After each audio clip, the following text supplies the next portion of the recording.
What's up, guys? Welcome to this Investorlift roundtable. In this episode, we have two of the greatest entrepreneurs that I know, two of the biggest brand builders that I know, guys that have net worths of over $100 million. In this episode, we start off a little bit political, so whether you're Republican or Democrat, I encourage you to just stick with us and listen to the insights and the thought processes behind some of the different ideas that we discuss, debate in this episode.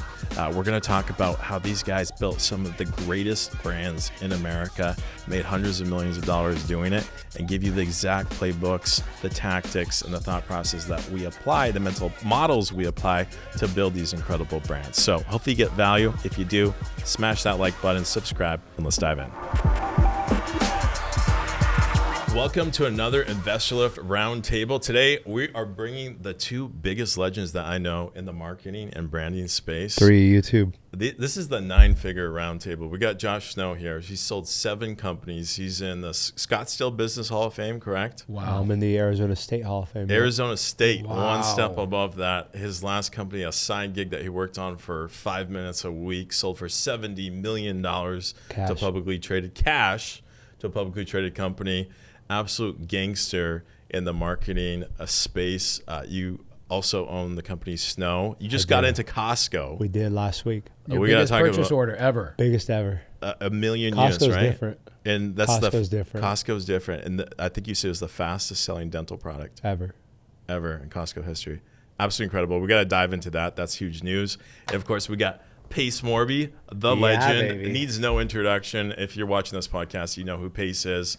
With New Reach Media, they're selling over $100 million of education products per year. Yeah. Runs the biggest real estate community, unmatched. No one's even close. Yeah. And I would say unquestionably has the strongest brand in real estate. And also an amazing dude. Yeah. Thank you, bro. Appreciate that. A very nice guy. I've known this guy for a long time. You have too. Absolutely. All right, solid, so dude. we got to kick things off. I want to start by talking about the election. Okay. Because talk about Battle of the Brands. Right? Oh my gosh, Battle of the Brands. That's exactly what it is. I got on X finally, full time because of this election. Huge. Bro, are you guys on X? Yeah. I am now. Oh my gosh, they killed it. Joe Rogan brought the heat. Everybody brought the heat. And I'm sitting there watching the Democrats go on the old legacy media protecting their we're in the transparency age right now. Yeah. Correct. Like if you don't show your audience exactly who you are and you can't answer a question that's unscripted, you're going to get your ass beat. That's all there is to it. For sure. And what's happening even on X as I watch after they lost, they're still going in there and squabbling and arguing and this, that, and the other. I'm like, y'all missed the point, didn't you? This is about marketing now. Yeah. And none of them are using any of the tools. I think Trump is one of the most genius marketers on the Personal planet. brand plus marketing. Bro. Whether you like him or you hate him, you have to sit down as a marketer and respect the man, respect the personal brand. And then also what I love is that he didn't just do it himself this time. He was like, how do I assemble the Avengers? Yeah. Like, where are my dark spots?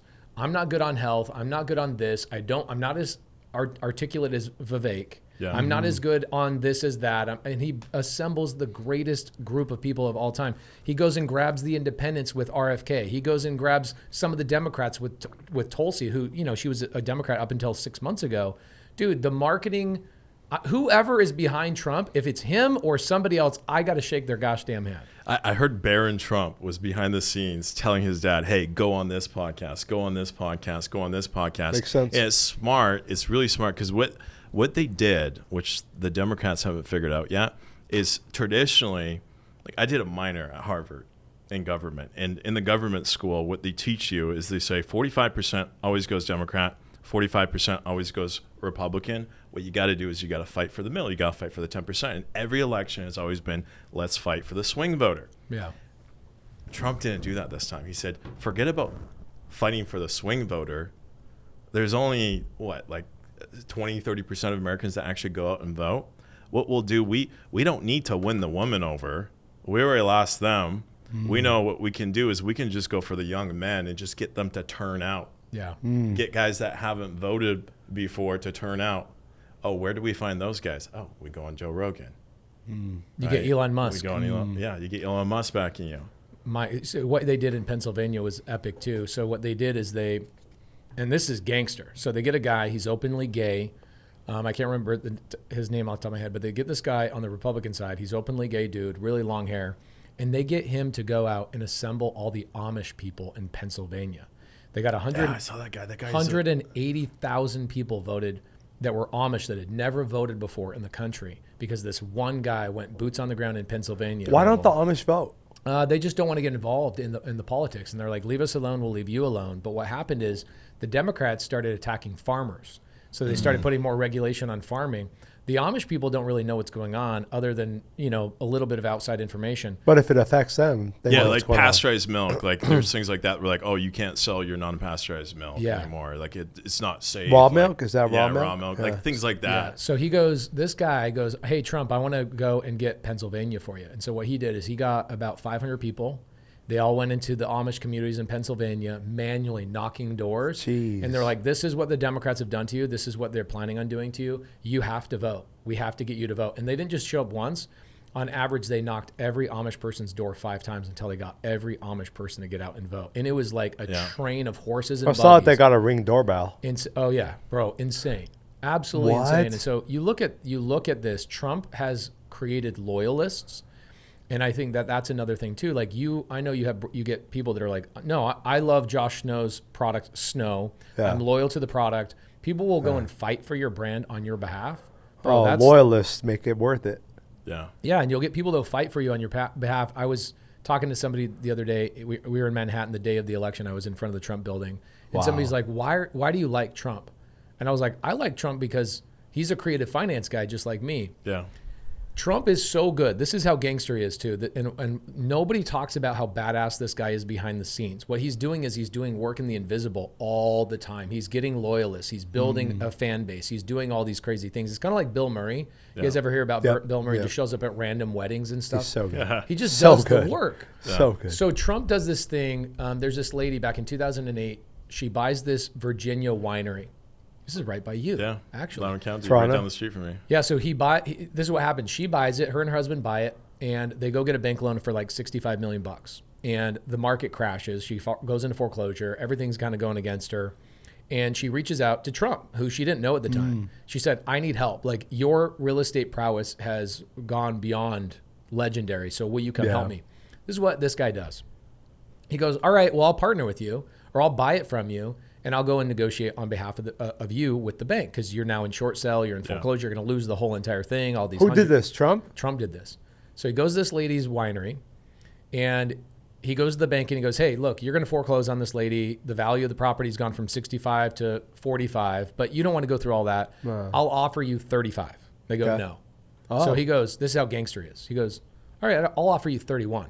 They go, what are you talking about? He goes, lower than now 27. Every time he's offering lower, lower. And you're like, dude, this guy is insane. He's insane. He's insane. The whole time he's insane. What does he go and do? He gets to 20. They still say no. Are you kidding me? We're not going to ever pick up another phone call from you. And so he gets people focusing on this $20 million offer. They're so pissed off that they didn't realize what he was doing simultaneously was buying up all the property around the vineyard. He landlocked them. And now nobody will buy the property from the bank. Nobody will buy he was doing that simultaneously. So gangster. This is what's so gangster. Then they come to him, they go, okay, we'll take the 20. He goes, no, my offer's 8. And he buys this winery for $8 million.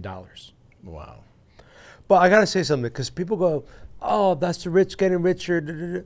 No. If you got $20, most Americans can make $20. Yeah. You buy a game called Monopoly. And what I figured out is that the trick with Monopoly is you never sell because you buy right. If you get good, right, you never sell. Buy as many properties as fast as you can. And then you build hotels on them. And you collect rents. That's it. And you wait. Well, guess what he did with what he did with the winery? He put the lady in charge of the winery and kept her on. She thought the whole time. Smart. He thought she was going to. She was sitting there going, "I just want to lose my legacy. I don't want to lose all these employees." That's all she cared about. Yeah. But what Trump did behind the scenes is one super creative. Like, I'm going to go around and landlock your ass while I'm working you down. Yeah. And he expanded the winery. and he put her in charge and gave her equity. So this is one of thousands of stories that Trump has, thousands. And so this lady shows up, like in Virginia, she's out there doing rallies for this lady. Like, you wouldn't believe what Trump did for me. You guys don't hear all these amazing stories. This is another thing. Like, Trump's father had this guy in New York. You guys know New York had the highest Republican turnout of all time. Like, which is crazy, by the way. Crazy. AOC removed her pronouns from her ex profile after she saw crazy. her entire, like, she had one of the biggest swings right in her district. Well, I'll tell you something. In my neighborhood, and I grew up poor, but I don't live poor. So my neighbors. This guy just bought an Aston Martin for his fiance on the way over. It was a good deal. It was a good deal. Hey guys, if you're watching this video right now, you probably think we do this for free, and we do. But the reality is it actually gets paid for. There's people behind the scenes, equipment. I mean, this camera is like $9,000 that's capturing this video right now. Money is being spent to deliver value to you right now. So show the team that you appreciate that money that's been spent on you by liking, subscribing, and more importantly, check out Investorlift. A lot of people in my community, in the Sub2 community, are using Investorlift with great success, making a ton of money. In fact, I have one of the community members in my community that says, dude, I made an extra $500,000 last year. Only thing I did was add Investorlift to the rotation of the products I was using to amplify my real estate business. Guys, go check out Investorlift and keep watching the show. The thing is you look at that and you say, wait a second. And I had the motorcade for Kamala and Trump. They both passed my little home office where I work. Robert's been there, that window right there. I had Kamala and Trump, both in clear view. So I got to see both of them. But I think, so for me, I'll tell you, this is all I got. Two problems I have with Trump, mainly, okay? Immigration. Yeah. Broken. One, I am Hispanic. So there's going to be a little bit of something in there. Yeah, like F you. Two, bro. Yeah. every Hispanic I know and that I've employed, hundreds, they're pretty good. So pretty good is another statement. I've had hundreds as well. I feel the exact same way. Yeah. They're pretty damn good. Yeah. So us in Arizona, we get a different take than South Dakota. Benefit. Yeah. Correct. We got a Especially on lot of construction. benefit. Yeah, when I ran my construction Yeah. company, to your point, See? I'd say the majority of my people, when I was a small outfit, most of my Hispanic guys were unlicensed, No. non-documented, Yeah. hardest working people you'll Hardest ever met in working your life. people. Yeah. That's it. Then when I got bigger and I had to start hiring, this is going to piss some licensed contractors off. I started hiring licensed contractors, white guys. That's when I got ripped off. That's when I got taken advantage of. That's when people didn't show up to job sites. That's when people said hey, this is my estimate. Right. And then the estimate expands and they don't show up. And then I look bad to the customer. And that's why contractors get a bad name. It's not the Hispanic dudes that show up and bust their asses out. Yeah. Right? You know what the biggest complaint you'll have about the Hispanics in construction? They show up at 4 o'clock in the morning in the summertime and start banging hammers because they're freaking getting ahead of the summer. That's the only complaint I ever had is like, guys, stop showing up so early. So I'm also That's on what the I'm same, saying, right? Yeah. If you go, okay, so if you look at, hold on real quick, because for Germany, so you look at the Prime Minister of Germany, they've got a legal tourism problem. I get it. People show up, they don't want to work. Yeah. I just gotta say it, and I know I'm biased because my mom's Mexican American, so I got a little bit of bias. But what I've seen now for 10 plus years as a very wealthy American, I don't know, man.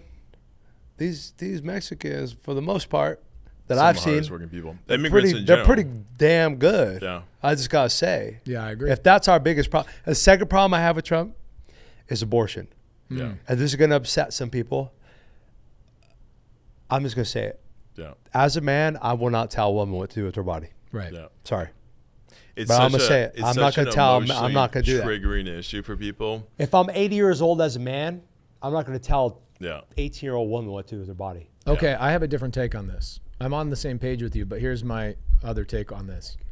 One, Trump pushed it back to the state, right? And so I can push I can push arguments both way. One argument is like, vote with your feet. Yeah. If you're not happy with your state, then go to But where we your know people that's are. a disadvantage. Though. It is. I agree with this 100%. Is that some people are like, well, I'm so poor, I can't even move. Yeah. I get that. But the other side of the argument is the Democrats are so focused on this topic And it's the majority of the American people don't give a crap about it. The majority of people don't. There's other things to vote on. Well, think about this. This blows me away. 48. So let's say the United States collects $1 from federal income tax from all of us. $1. Okay. Or anybody watching this right now. The federal government receives $1 in federal income tax. 48 cents of your dollar goes to paying for interest on debt. 48 cents of $1. Why is that not a talking point during the election? Is because it doesn't get people emotionally aroused. Nobody gives a shit. In the last, here's the thing. In the last 4 years, they added more debt to the country than in the first 200 years. Think about that. Yeah. More in the last 4 years than in the first 200 years. This is a big problem. You see Michael Saylor went out and bought over $4 billion of Bitcoin this week. I saw that. Yeah. You see his stock is outperforming every single stock in the world. It outperformed NVIDIA, it outperformed Tesla, and that's just betting on Bitcoin. The reason it's circumstantial too, though. Because he knows I don't know if they would roll that way. The smart people know that the U.S. dollar is getting eroded. The average currency collapses every 30 years. You want to destroy a country, number one way to destroy a country is destroy their currency, debase their currency. Correct. Now, on the immigration stuff, here's where I'm on the same page with you because I've employed and still employ a lot of Hispanic people. My wife is Hispanic. My son who I adopted is mostly Hispanic. He's 75% Mexican. And so I don't have a problem with it. But I'm like, okay, well, where are the Hispanics coming to work? Well, probably construction, fields, manufacturing, those types of things. A lot of physical labor. That's true. Yeah. So why wouldn't we as a country go to all these companies, there's thousands of them, and say, hey, let's do a adoption program where it's like people come to the board and go, I want to come and work. Cool, give them a work visa. Why make it even challenging? Because the problem is they say remove those people. I agree. And stop taking the jobs from it. And the white people ain't taking those jobs anyway. I know, and I always get yelled at every time I say that. They're not taking the jobs. Every time I say that, I get yelled at. They want to be the company owner. They don't want to be the one working. And they go, no, they're taking our jobs. I go, okay, well, you do it then. No. They won't do it. And they want higher wages. The Hispanics are coming up and they're going, we don't care. We just want to support our families. That's why for me, I love, if I was Trump, Mexico and Canada, best friends. Love them. Yeah. Agreed. Why are you going against Mexico? I know. Okay, look, I'll say this on record. If someone comes over illegally and they're a rapist, kill them or remove them. Yeah. I'll say that. Fine. Yeah. But if they're coming over, they didn't do anything wrong. They want to work hard. And then their kids. Why is it so hard to vet these people when they're crossing the border in the first place? Like, why is this so hard? I don't know. Like, why not make it? Here's the thought. I don't know a lot, but I'm just curious, like your guys' opinion. Why not make it so people can walk up to the border and go, I want to come into the country? Perfect. What are your skills? What's your background? What can you add to our country? What do you add to the country? We should run it like a professional sports team. At the end of the day, hey, what look, value we're trying to draft the best goddamn team. That's it. How are you going to contribute? And That's it. Canada does it pretty well. We have a point system. Oh, no, Canada's really good at it. You try to go to Canada, it's tough. So it's a points-based system. You can actually go on the government website and if you have $200,000 cash in your bank account, you can prove that. Oh, you get 5 points for that. Yeah, because if you have a master's degree, oh, you get another 5 points. Intellectual property. If someone is willing to sign, I've never heard this sign saying, hey, I will financially vouch for this person so that they don't use any public services. Oh, okay. If I can get someone to sign off that saying that, hey, I'm going to be a sponsor for you, meaning like, hey, if you run out of money, I will be financially responsible so you don't become a welfare, burden on the welfare. Cool. You get another few points. And then once you hit it, and you can actually go on the website and be like, I got this, I got this, I got this, oh, cool. I got enough points now. I can get a visa. So I thought about this thing. So I watched 90 Day Fiance for 8 years.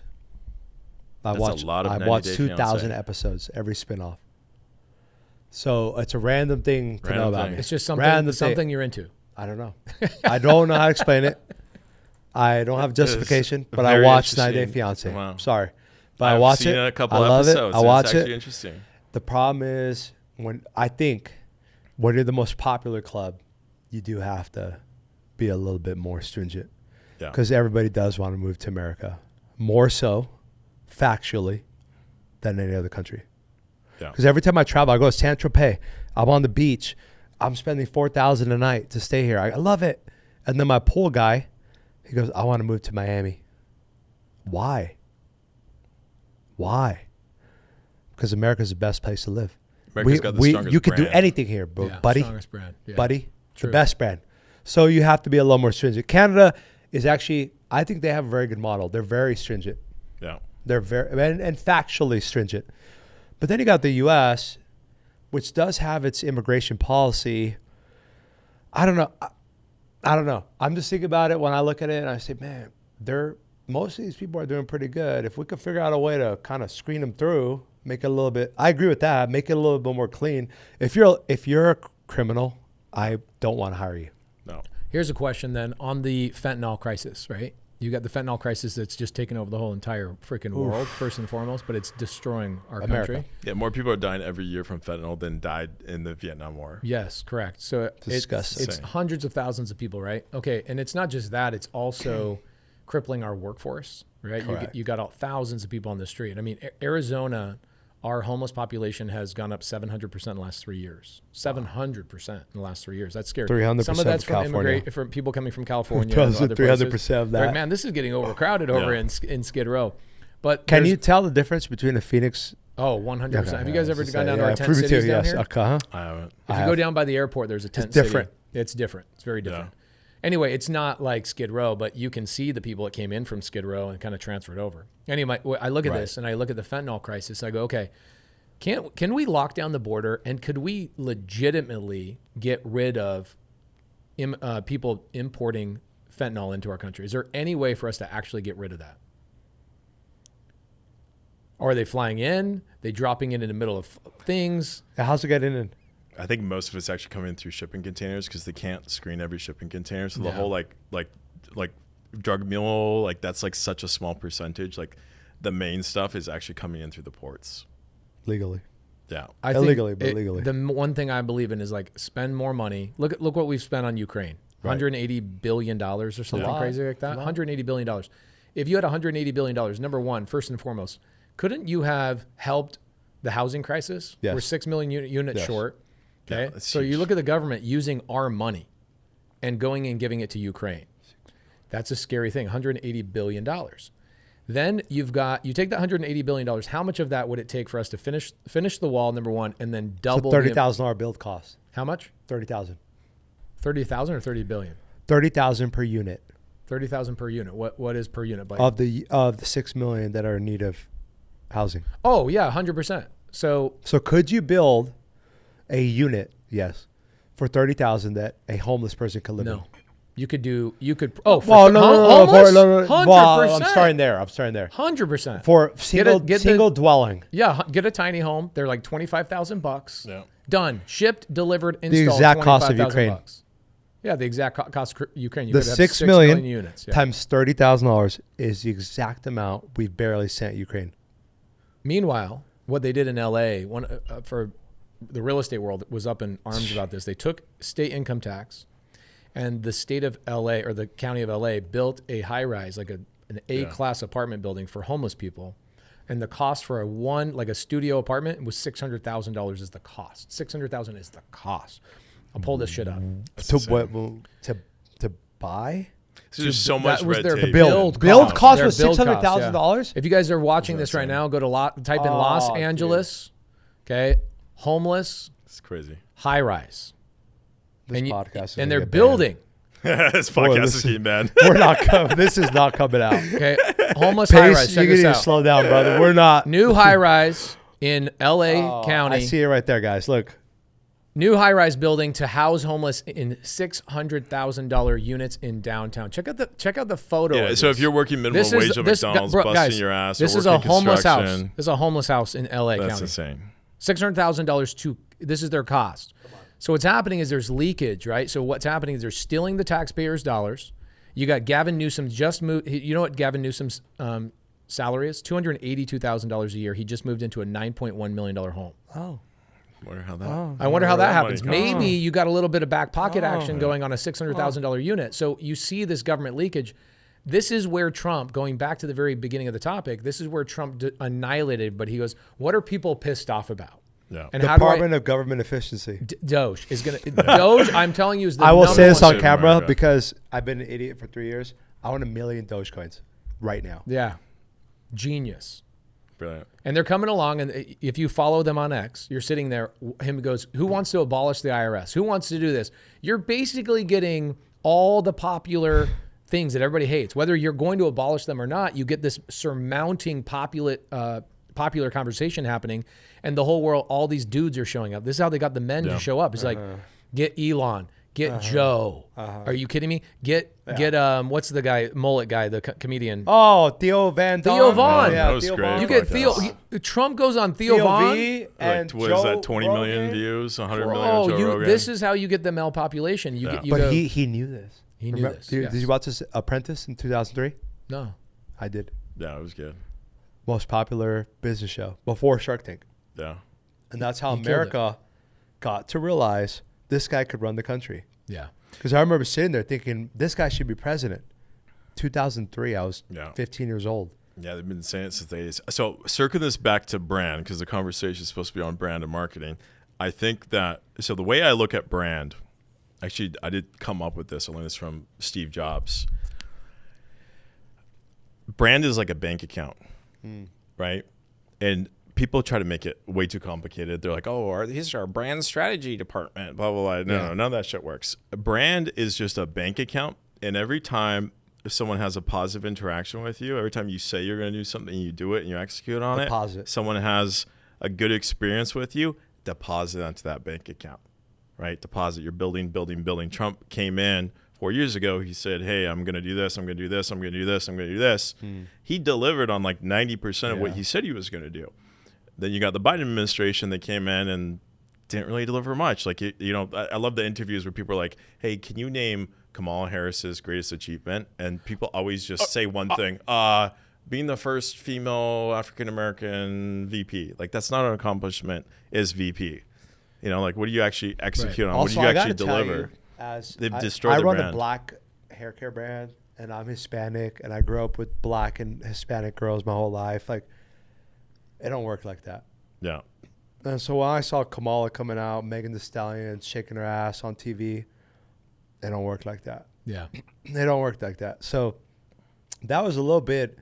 I feel like that actually hurt Kamala. It was a little disrespectful. I think the African American audience is sitting there going, "Oh, this is what you think of us? You're going to pay somebody to come on this stage and shake their ass?" Everybody did that before. Crazy. You're going to do that?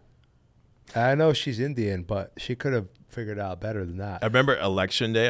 I went through. I don't go to McDonald's very often, but I hadn't eaten all day. I go through the drive-through McDonald's. What'd you get? Big Mac? Quarter pounder. I think I got a quarter pounder. Yeah. With I'm cheese. going through the drive-through and I pull up to the window and everyone working inside the McDonald's is Hispanic, and they're shit talking Kamala Harris. They're all shit talking Kamala Harris. They're like, "Oh, she just thinks we're dumb. We're just gonna vote for her because blah blah blah." No, I'm voting for Trump. That is when I heard that through the drive-through window. That's when I was like, "Oh yeah, Trump's getting the Hispanic vote." He's getting the Hispanic That vote. is monumental, by the way. Yeah, That's monumental for Arizona to remain Republican yeah, with a huge Hispanic population. That's a big deal. That's a big deal. To swing us back the other That's way. a big. I mean, we deal. voted Biden last Yeah, election. Yeah. That's a big deal to swing back the other day. correct. Other way. With an increasing Hispanic population, where everybody thinks, "Oh, Hispanics and blacks are going to vote for Kamala no matter what." Well, if you're Hispanic, you came here the legal way, and you spent years doing it, It's and then rugged you lose individualism. your job to someone that just comes across the border, or you got downward pressure. You were making $15 an hour, now you're making $12 an hour because there's more supply of workers. Then you're losing that vote because people are going to vote with their pocket at the end of the day. It's slowly but surely they're removing money from their bank account, right? The Democrats. So you look at like one of the things that Gavin Newsom did recently. So last year a year and a half ago, they passed a law in California that was basically, hey, we're going to help first-time home buyers with $150,000 down payment. Was the money gone in like 10 days? It was done, it was gone in 10 days. Yeah. But here's the craziest thing, dude. So they go to the population, they go, how can I seem really, really cool? They pass a law that does something. It's basically an empty promise because the money's already gone in 10 days, right? Yeah. So it's like people are applying for it and the money was gone a year ago and people are in line. There's thousands of people in line. But then they come along and they basically go, hey, we should add another addendum to this law. So this is about 6 months ago.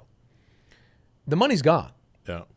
And the office of Gavin Newsom is still going, well, you know what we should be doing? And by the way, this law is crazy because think about this. This is the law. It says if you have nobody in your family that's ever bought a house, we will help you with a $150,000 down payment. I'm like, okay, that seems logical. But then there's some people that are like, I don't, like my dad and my mom got divorced, but my dad bought a house. He lost it in 2008 because he got his arm chopped off from being in war or whatever else. They go, oh, sorry, but he's owned a house before, so immediately you're disqualified. Stupid. So there's tens of thousands of people that applied for this thing, but because their parents died or this, that, and the other, their whole family lost everything in 2008. And so now their house, everybody in their family is renting still to this day. They go, government in California goes, yeah, but your family owned a house 20 years ago, so you don't qualify for this. And they're like, okay, fine. I'm okay with that. Then 6 months later, the money's already gone. So they're already creating empty promises. This goes back to your brand conversation. Empty promises. They go, you know what we should do? We should extend this new program to people crossing the border illegally. Let's give them a leg up. And so now they go, hey, we're going to propose this law. This is literally like months ago, where if you're an illegal immigrant, it doesn't matter. You don't have to have a social security number. You don't have to have a job. You don't have to do this stuff. You get under $50,000. We're going to give you $150,000. And it just doesn't seem logical to me that their market. Why would you do that? The money's already gone. Why are you trying to buy votes? The whole Democrat strategy has been buying votes, right? The whole hey, if you're African American business owner, we're going to give you $25,000. Like if I was African American, I would find that insulting. I'd be like, you're trying to buy my vote for $25,000? Like, I think that's the beautiful thing about social media nowadays is that the feedback loop is immediate, quick. It's like you say something, somebody's calling you out on it immediately. And this is why the Democrats are so fearful of going on these podcasts and have a free form speech of like, let me go. Oh, God forbid the popular vote. No shit. Look at Joe Rogan, 3 hours with Trump, unscripted. Yeah. Let's go wherever this goes, and having Trump be comfortable in that situation. People appreciate that. So I got to ask you this. Do you think it was a bad brand move for Kamala Harris to not do the interview, or do you think she should have done the interview? She should have done the interview. Correct. Because here's the thing is that not doing the interview was 10 times worse than doing the interview because people were talking about your refusal of doing the interview. Cowardice. And why? Yeah. Joe said, look, they wanted a script. They wanted this. They wanted me to go to them. They didn't want to be in my studio. He's like, are you kidding me? Like, you want this brand, which is the largest podcast in the world, and you want this brand to help push you. But that's the thing about Trump, though, is he's always understood media. Yeah. And you're supposed to know media when you're a politician. Yeah. It's kind of like 101. Because in order to indoctrinate a large populace, the most efficient way to do that is through media. Yeah. Do you guys know about the guy in so New York Times is about back in the 80s. The New York Times catches Trump calling from his own offices, pretending to be somebody else. Yeah. Hey, I'm an insider. I work here. Donald Trump's dad doesn't really own this company. It's Donald Trump. He owns it all. He runs the show. Don't believe anything. So he's basically creating these figures in these characters. And it wasn't until like 15 years later that they actually realized, like, holy crap, that was Donald Trump the whole time. Yeah. I mean, you gotta remember, okay, so I you know what? If someone listening to this, I'll give you $500 Zelle. If you could find me The Apprentice, season 2 through 8, I'll pay you $500. Why? You can't. They got rid of them? Everywhere. Why? eBay, OfferUp, Craigslist, hacker forums. Really? I don't know. Because to me, I grew up watching The Apprentice. Before I watched Shark Tank, I watched The Apprentice. And to me, it was the most American show. And I was a broke Hispanic kid watching that. And it was the most American show I ever seen. So, and then it disappeared. But I don't know if Trump would have had that easy of a time winning the first time around without The Apprentice. If it's disappeared like that. That's where people recognize that he could run the country. If it's disappeared like that, then that tells me that is the United States national security, like something with national security. I'll tell you a funny story. So when I was at Harvard, at the end of each year in government school, at the Kennedy School of Government, they do what they call a war game. And you have 3 teams. Usually one is the United States, one is Russia, and one is the United Nations. And you go to the Kennedy School of Government for a weekend, and they give you a crisis scenario. and you gotta like war game it. Damn, that sounds Now, dope. when you do it, you're not allowed your phones in the room. You're not allowed any recording devices. You're not allowed to take photos of notes. Because what about those they Ray-Ban found, glasses that a lot film? of the people that have gone through the war games, they end up in high-level government positions. And when they end up in those high-level government positions, they don't want any history of that person, person's decision-making in a crisis scenario. Because how people have made decisions in the past are a big predictor of how they make decisions in the future. So like we don't want, they explain this to us. They're like, some of you guys might be heads of state and things like that. So how you make decisions in this war game, we're going to keep completely confidential. We have to sign non-disclosure saying we're not going to make any comments about how people made decisions in the war game. Wow. It's completely locked down. So I'm wondering if there was like, they looked, CIA, you can imagine taking all of Trump's like, talking on The Apprentice, his strategy, his decision making. You throw that into AI that can then predict how he's going to react. That's what I'd be doing if I was a favorite actor. If you see like 2 to 8 just completely wiped, that tells me that probably they found that, hey, there's some decision making here. Oh, you could buy season 1 all day. Yeah. I'll buy you one right now. It's got to be something like that. If it's just completely wiped, like from everywhere, that's the government. Correct. It's wiped. It's for they always security. say when you put on the internet, it never disappears. Guys, if you find it somewhere, let us know. DM Josh. Dude, 500 starting, Zal. I have a few friends. He's got a new Maserati. Was it a Maserati or what is it? Aston Martin. Aston Martin. He's got a new Aston Martin he'll give to you if you guys can find season 2. If you can find everything all in HD or I don't care. It could be VHS. Because I know somebody's got it out there. I looked. Someone on had a their hard tape drive recorder. right now. Yes, a hard drive. You got to have downloaded that at some point. Yeah. You can't even illegally download it. Yeah. I've never seen anything like that. I come out with the course in 3 days. It's for free online. And Donald Trump, you can't find season 2. That's so interesting. Yeah. Speaking about courses. So this morning I'm on a Zoom, back to marketing on this. So I'm on a Zoom. A lot of coaches want to learn how I've become a coach, right? Yeah. So I'm on the Zoom. There's probably 500 people on this. Like, I want to become a mentor. I want to be a coach. I want to get into the info space and all of that. And I'm like, okay, cool. What are your questions? We get to all this. And some dude comes in. This, by the way, this is a paid group. They had to pay like 25 grand to be in this group. Yeah. And I was just a guest speaker coming into this group. And this guy raises his hand, waits in line to get his question answered. And his question was, so like, how important is personal brand to your overall business success? He goes, should I start a YouTube channel?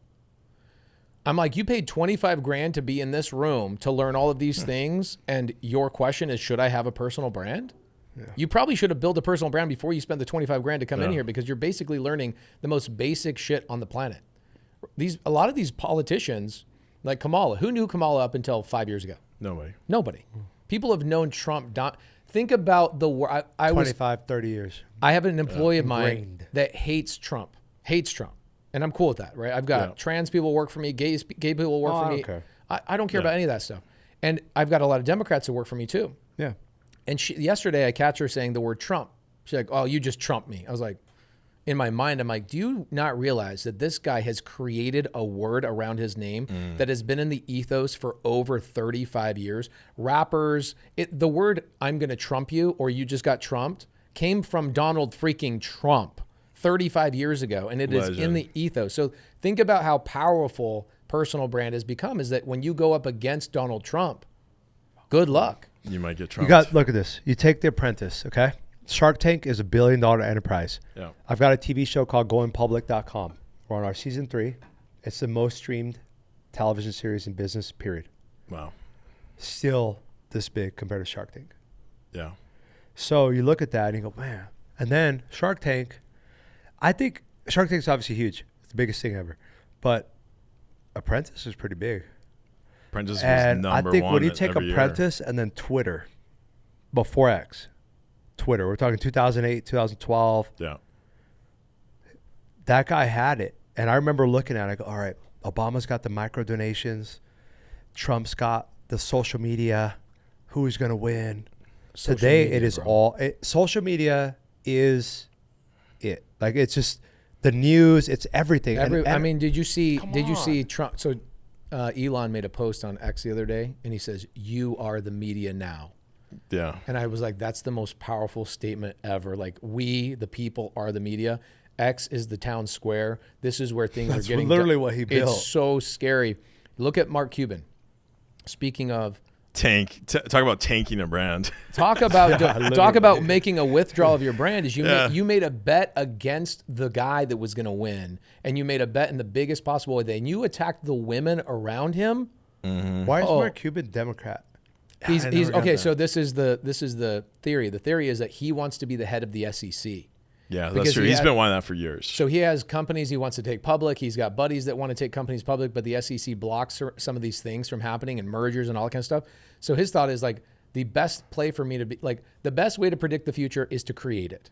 Right. So if you're a multi-billionaire, how do you create the future? Well, you get into politics, baby. Now you can create channels and open up doorways. But you buy a media channel. That's what you would Jeff think. Bezos bought Washington Post. Elon made the Elon greatest. bought the biggest network effect you could buy because you Yeah. can't buy Mark's. If Elon did not buy X, Trump would not be president. Period. 1,000%. Period. 1,000%. Yeah.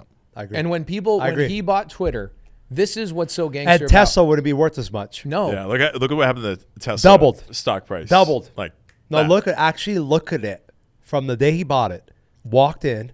This is what's crazy though. This is what freaks me out, and I like it, but I'm nervous about it. So I own 1 million Dogecoins. The guy comes out and says, Department of Government Efficiency. Oh my gosh, Doge. And I'm sitting here, and I've been finding this little simulation thing because my fiance she's like, we're living in a simulation. I was like, no, it's not. But then that happens, and you're like, man, is it kind of like Sims? Like, it's a little bit, you know? And you can't control these guys, right? I'm flying to Saturday in Vegas. I'm meeting Elon Musk for the first time. Really? Shake his hand. I don't know what we're talking about. That's cool. I don't know. But it's not about him. It's just the presence of an Elon Musk, the Musk Yeah. of Elon alone. Like that power is very, even if you're anti-Republican, I hate Trump, no matter. That's crazy. Yeah. Because all of a sudden, personal brand equals everything. You know, if you read his book, one of the first key hires he made when he became CEO of Tesla was a PR person. In his book, if you listen to it or read it, you'll hear he's out at dinner with someone and he asks him, hey, who is the number one PR person in the world? And they like float a couple names. He's like, I want that person working on my brand. Period. Like he went out and found the best PR person, probably paid them a few $1 million a year. It's like that, like before Tesla, before he made that move, like he'd only ever been on the news like one time. No one really, in Silicon Valley, people knew who he was. Let's just talk about Elon's for a second. It was smart though. Let's just think about this because I grew up, I said, I want to be a CEO. So I got to wear a suit. Oh yeah. I was just going to say this. I know. No. And he fractionalized the acceptance and the democratization of extremely wealthy. If you watch Becoming Warren Buffett on HBO, he goes and gets nuggets every morning. It's so simple. And then you watch John Paul DeJoria, Saving the Whales, billionaire, 6 billionaire, all this stuff. And then you look at Elon, smoke a weed on Joe Rogan, and then I'm going to go to space. Creates like, a flamethrower. What? Yeah. T-shirt, flamethrower, hat. What is going on? And if you imagine a Kardashian, that's what's happening. A Kardashian with, and she's really smart, but supernatural intelligence like Elon, with the gravitational pull of a Masayoshi sun. Yeah. Like that's crazy. On top of it, the Crazy. c'est la vie, I don't give a shit what you think That's about what- me. that- energy. Yeah. It's like he has become the hero to the normal person. I might be wearing a suit right now if it wasn't for him. Legit. Like one of the things that's interesting is over the last 5 or 6 years, as I've spoken on more stages, you've spoken on stages, the acceptance of wearing a hoodie has become Elon, I'm telling you. It started Mark. Yeah. Social Network came out 2012, whatever. The flip-flops. Flip-flops. Oh, internet's T-shirt cool. every day. Because when I was in high school, I grew up in the hood, West Phoenix. So if I told my friends at 16, varsity football guy, and I go, I'm going to make websites tonight, I'm not going to the kickback party, I would get hazed. Oh, yeah. Now I got to make a website. Yeah, me too. Like it's the thing. AI, back then it was not. It was not cool. Not. And then all of a sudden, Mark, oh yeah, Facebook's pretty cool. I guess he's pretty cool. But he barely became cool. He changed his little style up recently. But Elon was like, yeah, I'll do that. McLaren, this. Peter Thiel went Palantir. Yeah. Max, what you call it, went Affirm. Levchin. Yeah, Levchin went Affirm. Adam D'Angelo went Quora. They all went in their own areas, but they're quiet. Yeah. And then Elon's smoking a blunt on Joe Rogan. And he's on. And everyone loves him. He's Stock on surges. every podcast. A publicly traded stock surges. Yeah. By the CEO wearing a hoodie, smoking weed. Oh, yeah, hanging out with Kanye. What? Yeah, hanging out with Kanye. That's trippy, dude. And Madonna. But what? Yeah. And his stock goes up for an EV auto manufacturer. Yeah. And then he sells $100 million of T-shirts, hats, and flamethrowers like a Kardashian would sell. Huh? That is, I'm telling you, because Jeff Bezos is obviously dope. And he does some cool stuff, but you know Elon is different. This is like the energy, talking about his energy. Here's what the energy is. So he's on Tucker Carlson. Yeah. Tucker Carlson says, so what happens if Trump doesn't win? He says, I'm fucked. Yeah. And he says it in a funny way, like, who cares? I'm Such a great I'm clip. screwed. I'm screwed. And you're sitting there going, wow, some honesty. Yeah. All these other people, like a Mark Cuban or whoever else, they're holding like what their real fears are. Elon's like, I'm balls to the wall. That's like, what you said earlier, though. What you said, I forgot what you said, but it's so true because right now we're on track to do $1 million a day on TikTok Shop. $1 million a day. A day, every day.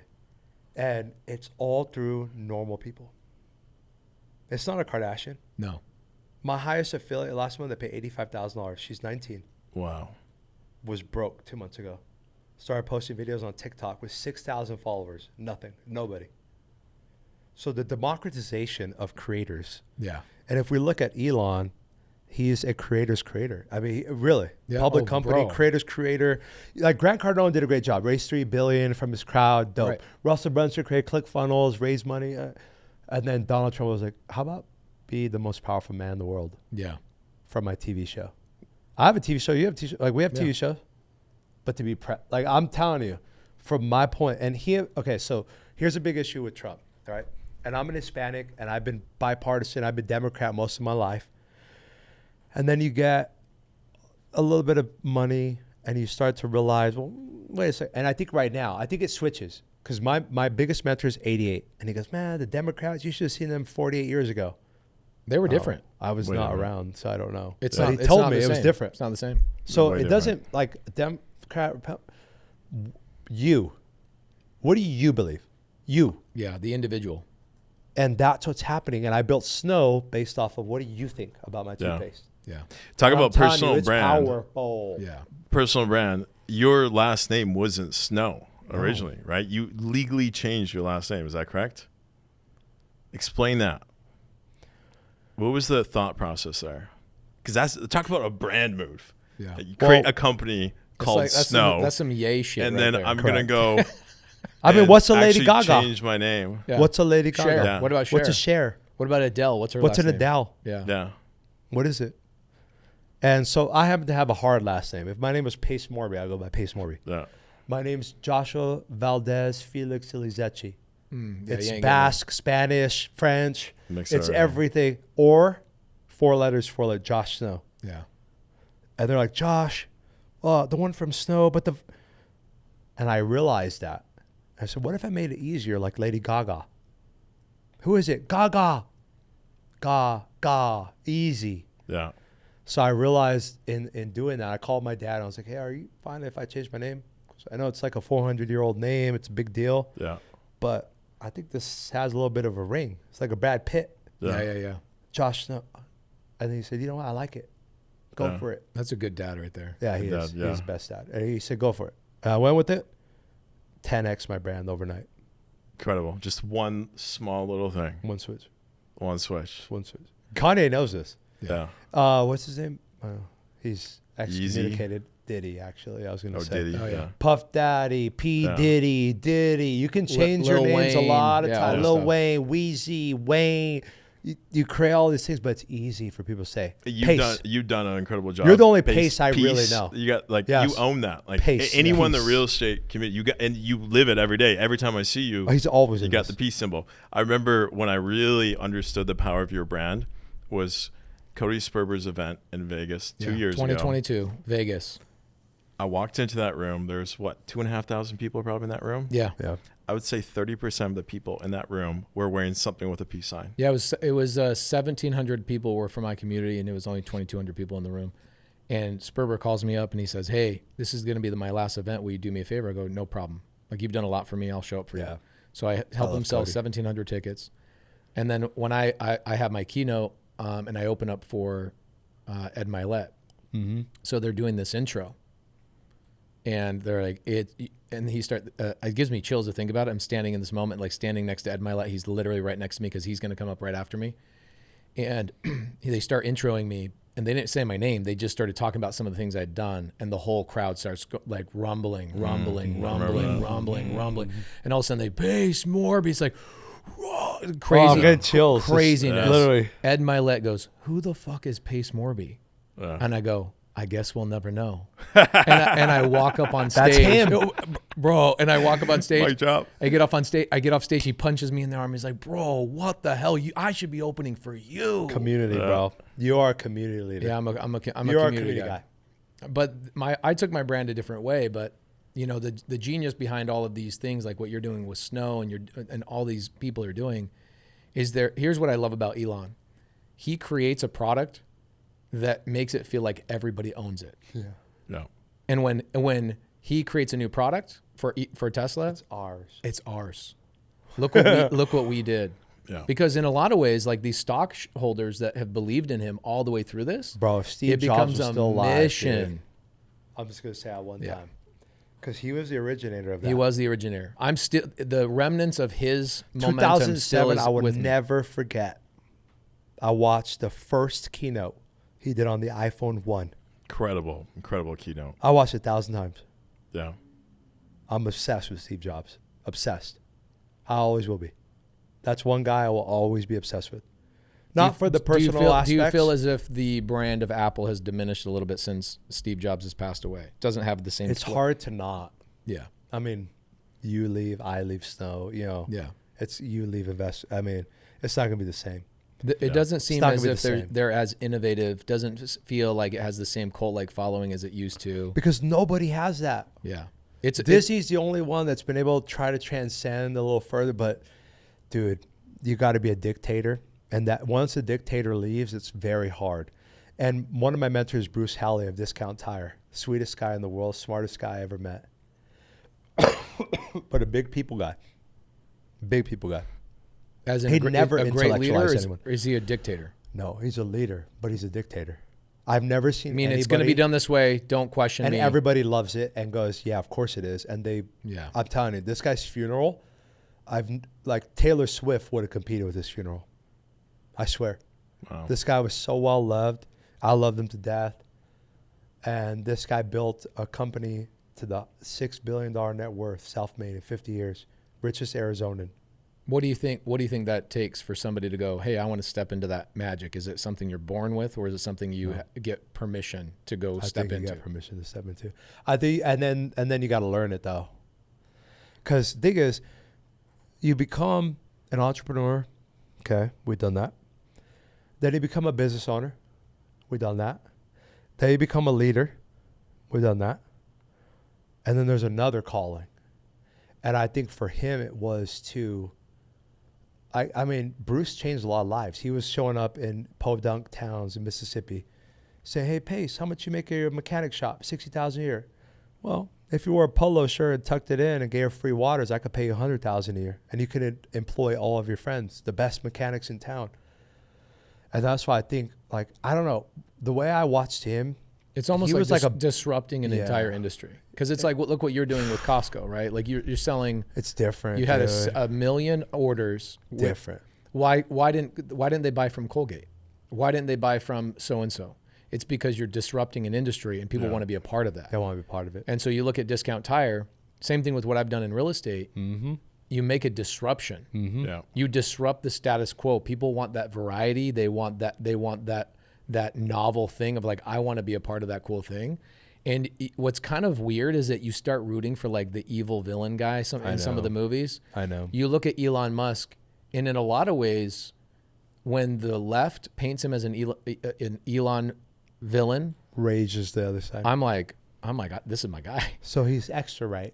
He's like, He's like good. He's correct. Yeah. there's If you challenge. want to build a brand, the best, like, my friend said this one time. He said the best way to become president is to make half of the country fucking hate you. That's exactly what I was just going to say about Elon. He basically is polarizing. If you stand Yes, for true. nothing, no one's going to back you. If you stand for something, It's the people are gonna avocado back thing. you. So I tell people when they go, how do you create content? I go, you'd never say I kind of like avocados. Yeah. Or avocados are okay. Yeah. Guacamole's okay. Yeah. You say, I fucking hate 'em, avocados. or I fucking Or I love them. them. They're better than everything Liver else on the king. Yeah, liver Yeah. king. Yeah, exactly. If you stand for everything, you stand for nothing. And so you have to polarize the entire Especially audience. now. Especially now. Especially now. And I think that people actually really enjoy divisiveness because I think we're know. tribal. Think about Yes. we're very It's tribal. primal. It's primal shit. It's like your tribe against my tribe. We're fighting over the same elk herd. We're fighting over the same bushel of berries and shit. We're fighting over the same thing. And there is some collaboration and whatever else, and that's where romance comes in play, right? So it's like, ooh, star-crossed lovers, Romeo, Juliet, those types of things of like, ooh, you're going against the status quo. The status quo is us versus them. That's primal shit. That's Primal. Yeah. That's hundreds of thousands of years. in the Alexander making. and it was whatever you look at. It's always been there. This is why sports and like the Super Bowl is such a big deal because it's the extreme divisiveness extreme divisiveness with the pensiveness of a year of that. build up and failure and getting kicked in the face and we're going to get back at you and it's the curse of the Bambino. How dare you guys do this to us? Da da da da. And full on cities just like. But I will tell you something though. This last Super Bowl, Fenty, Rihanna, pregnant.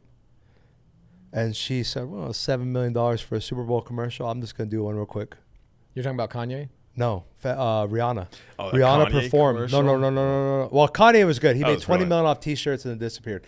But Fenty was different because you got to think about Rihanna. I study Rihanna because I study extremely wealthy. I don't know. There's something about Rihanna that. So she performed, I think over 1,000 times before she started Fenty, and then twice after. That's it. Yeah, the Savage Fenty, her lingerie. 1,000? brand. Yeah. 2 times. Savage lingerie brand, and then Fenty Beauty, the makeup. Yeah. Yeah. So she performed 2 times. Once for the American Super Bowl. More people tuned in for her performance than the Super Bowl game. Personal brand, Yeah. affinity, culture, all that stuff. Women. And then she did a little commercial. She is the walking epitome. And I've built brands of celebrities. She's worth about, her brand's worth about $4 billion. More than you could not perform enough. No. And she knows this. That's why. Yeah. So she performed twice, okay? First time's for the Super Bowl. Why would you perform at a Super Bowl if it's free? Because you skyrocket everywhere else immediately. 100 million people. I guess Rihanna's pretty good. I'm going to download her album. Boom. So she's number 1.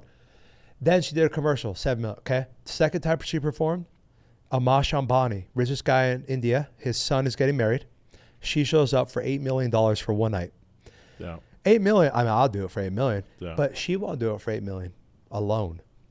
Amash Ambani happens to now own Sephora India. 1.2 billion brown people. My God. And she owns the number 1 brown makeup brand in the world. There's So the the move. incentive, and Yeah. I said, man, that's interesting. She's got because some smart business managers. no, it's her. You think it's her? Yes, I believe it's her. Yeah. Because think about it. You make 10 million a day selling makeup to brown women, doing nothing. Yeah. Or you could go make 8 million. But you got to fly to India and like placate these people. No, that's the price you pay to get into all the India Sephoras. Simple. How much is that worth? 280 million? So I got to ask you a question. We just had I think it's probably the biggest fight in history. Yeah. Mike Tyson versus Jake Paul. We talked about brand being, a bank account. You can deposit to it. If there's anyone that has a big brand that's alive today in boxing, it's Mike fucking Tyson. Yeah. My thoughts as I was watching the fight. So I put all my bets in on Mike Tyson because he's a goddamn American legend in the sport. I wanted him to win, but also in the back of my mind, like I tweeted out some stories. I'm like, I hope he wins. He's probably not going to. Yeah. And I remember saying, I'm like, I kind of wish this fight didn't happen because I feel like it's going to do massive brand damage to Mike Tyson when he gets beat by a YouTuber. So should Chuck he have done the fight? Should he have done the fight? Yes. Yes, But I agree. the thing is, Chuck fought the last time. He came out in snow gear. Chuck's my partner. And he got knocked out in a minute and a half from Tito. All I saw that fight was he should not have fought. Mike Tyson lasted 8 rounds. Yeah.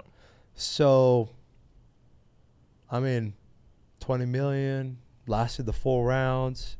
Because here's the thing. After Chuck lost, he could not fight after that. He could. And I love Chuck to death. But Mike can fight anyone now.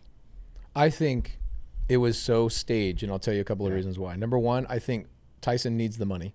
Yeah. Correct. So personal brand, going back to personal brand for everybody, personal brand means nothing if all you're going to do is piss your money away. Yeah. Correct. Homeboy did not have the right management. He had the people. He came out alone. Yeah, came out alone. He's down to like $10 million. And then Don King, the guy who basically was promoting Tyson, was robbing him behind the back. They were. Here's what they learned from Tyson. When you study Tyson, they learned that if you could get this man to spend all his money on stupid shit, you could get him back in the ring. Correct. And we he'll more fucking money. rip an ear off. That's right. Yeah. And get his back up against the wall because this dude's a pit bull grown up in the streets. Get his back up against the wall. He'll perform at his possible best, highest possible best. Get him to spend all his money.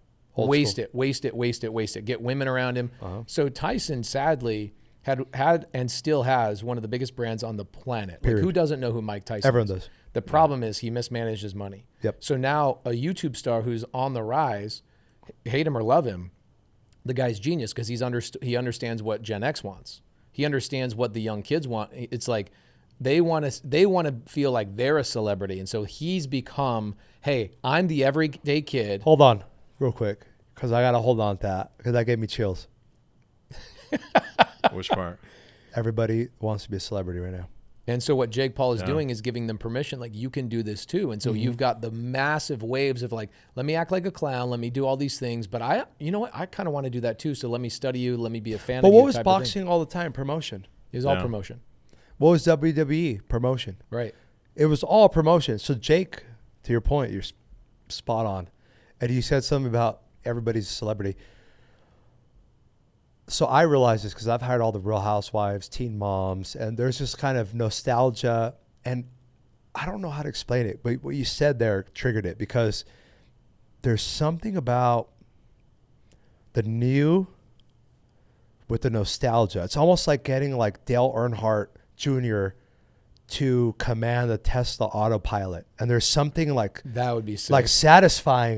There's I don't know what it is, but I think what you're saying is it. Yes. Because there's I don't know what that's called yet. And you look at Jake Paul, I think what he did really well is he said, look, in order for me to get to be the biggest possible name in the sport, I've got to fight the biggest name.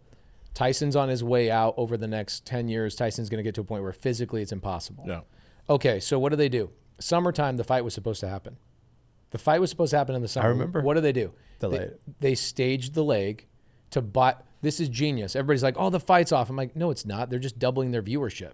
Yeah. They literally did. Tyson's out. Now it's a big talking point. The first Netflix live boxing event. Earned media. 25 million people. They crashed Netflix, bro. Yeah, I know. I was buffering on Tyson's ass. They crashed Netflix. What's up, guys? Hopefully you're enjoying this incredible podcast with two of the greatest marketing brand experts I've ever met in my life. These guys are walking legends with net worths of over 100 million, sharing how we think about building some of the most powerful brands and marketing those brands.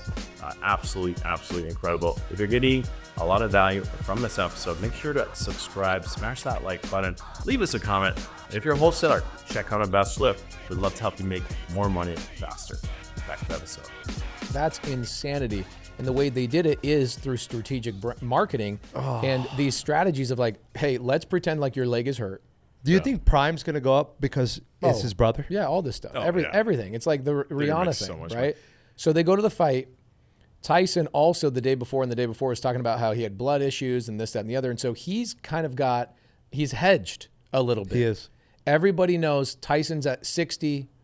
If he lasts 8 rounds and he looks good, That's and he's at 60, I think that it actually helped his brand out a little bit of like, People are I think so talking too. about him now. He's now relevant again. he's I relevant. agree with you. And people also noticed that he was pulling punches. Yep. Yeah. And so they go, oh, this was staged. We got duped. Good for you, Jake. Good for you, Tyson. You got us. But we want to see Tyson fight someone real now. Yeah, well, So Tyson, I think, He I could take agree with you. I bet you could take a $50 million fight right I now. agree with you. Probably.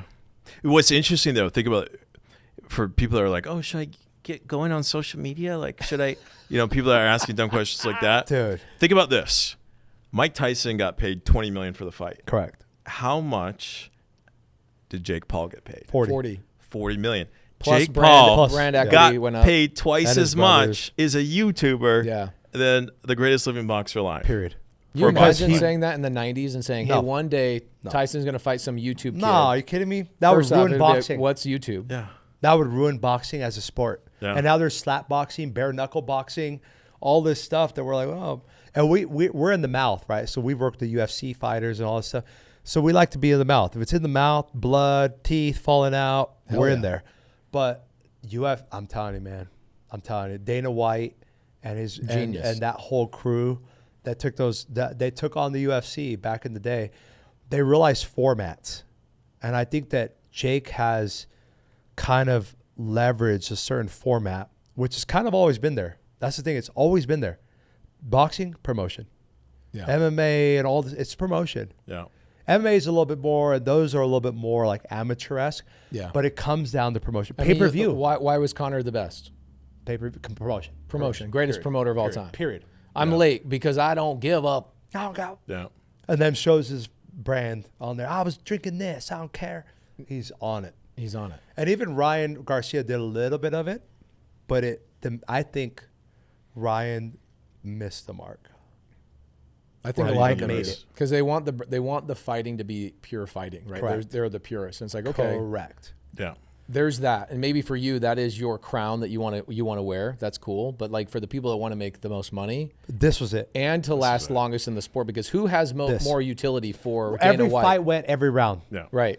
Every fight went, and look at Dana And that's White. all we care about. Okay, I got to ask you though, the fight before that, the women's fight. Did you guys yes. watch that? Serrano. Are you talking about the boobs? And Katie. Oh my God, Yeah. the head bashing. Yeah. I didn't That see With the that. split eye. So I first didn't of all, watch it. Serrano's that eye was the was best split. fight. think that was the one where Headbutted everybody- the Women are Irish always the girl. best fight. Oh my, Everybody it's was putting so the thing dirty. of like the winner of the fight was like the girl with the big boobs. Yep. Is that the fight Yeah. that they're Katie and Amanda. Yeah. They were fighting. This Puerto Amanda Rico. should have won, in my opinion. Yeah.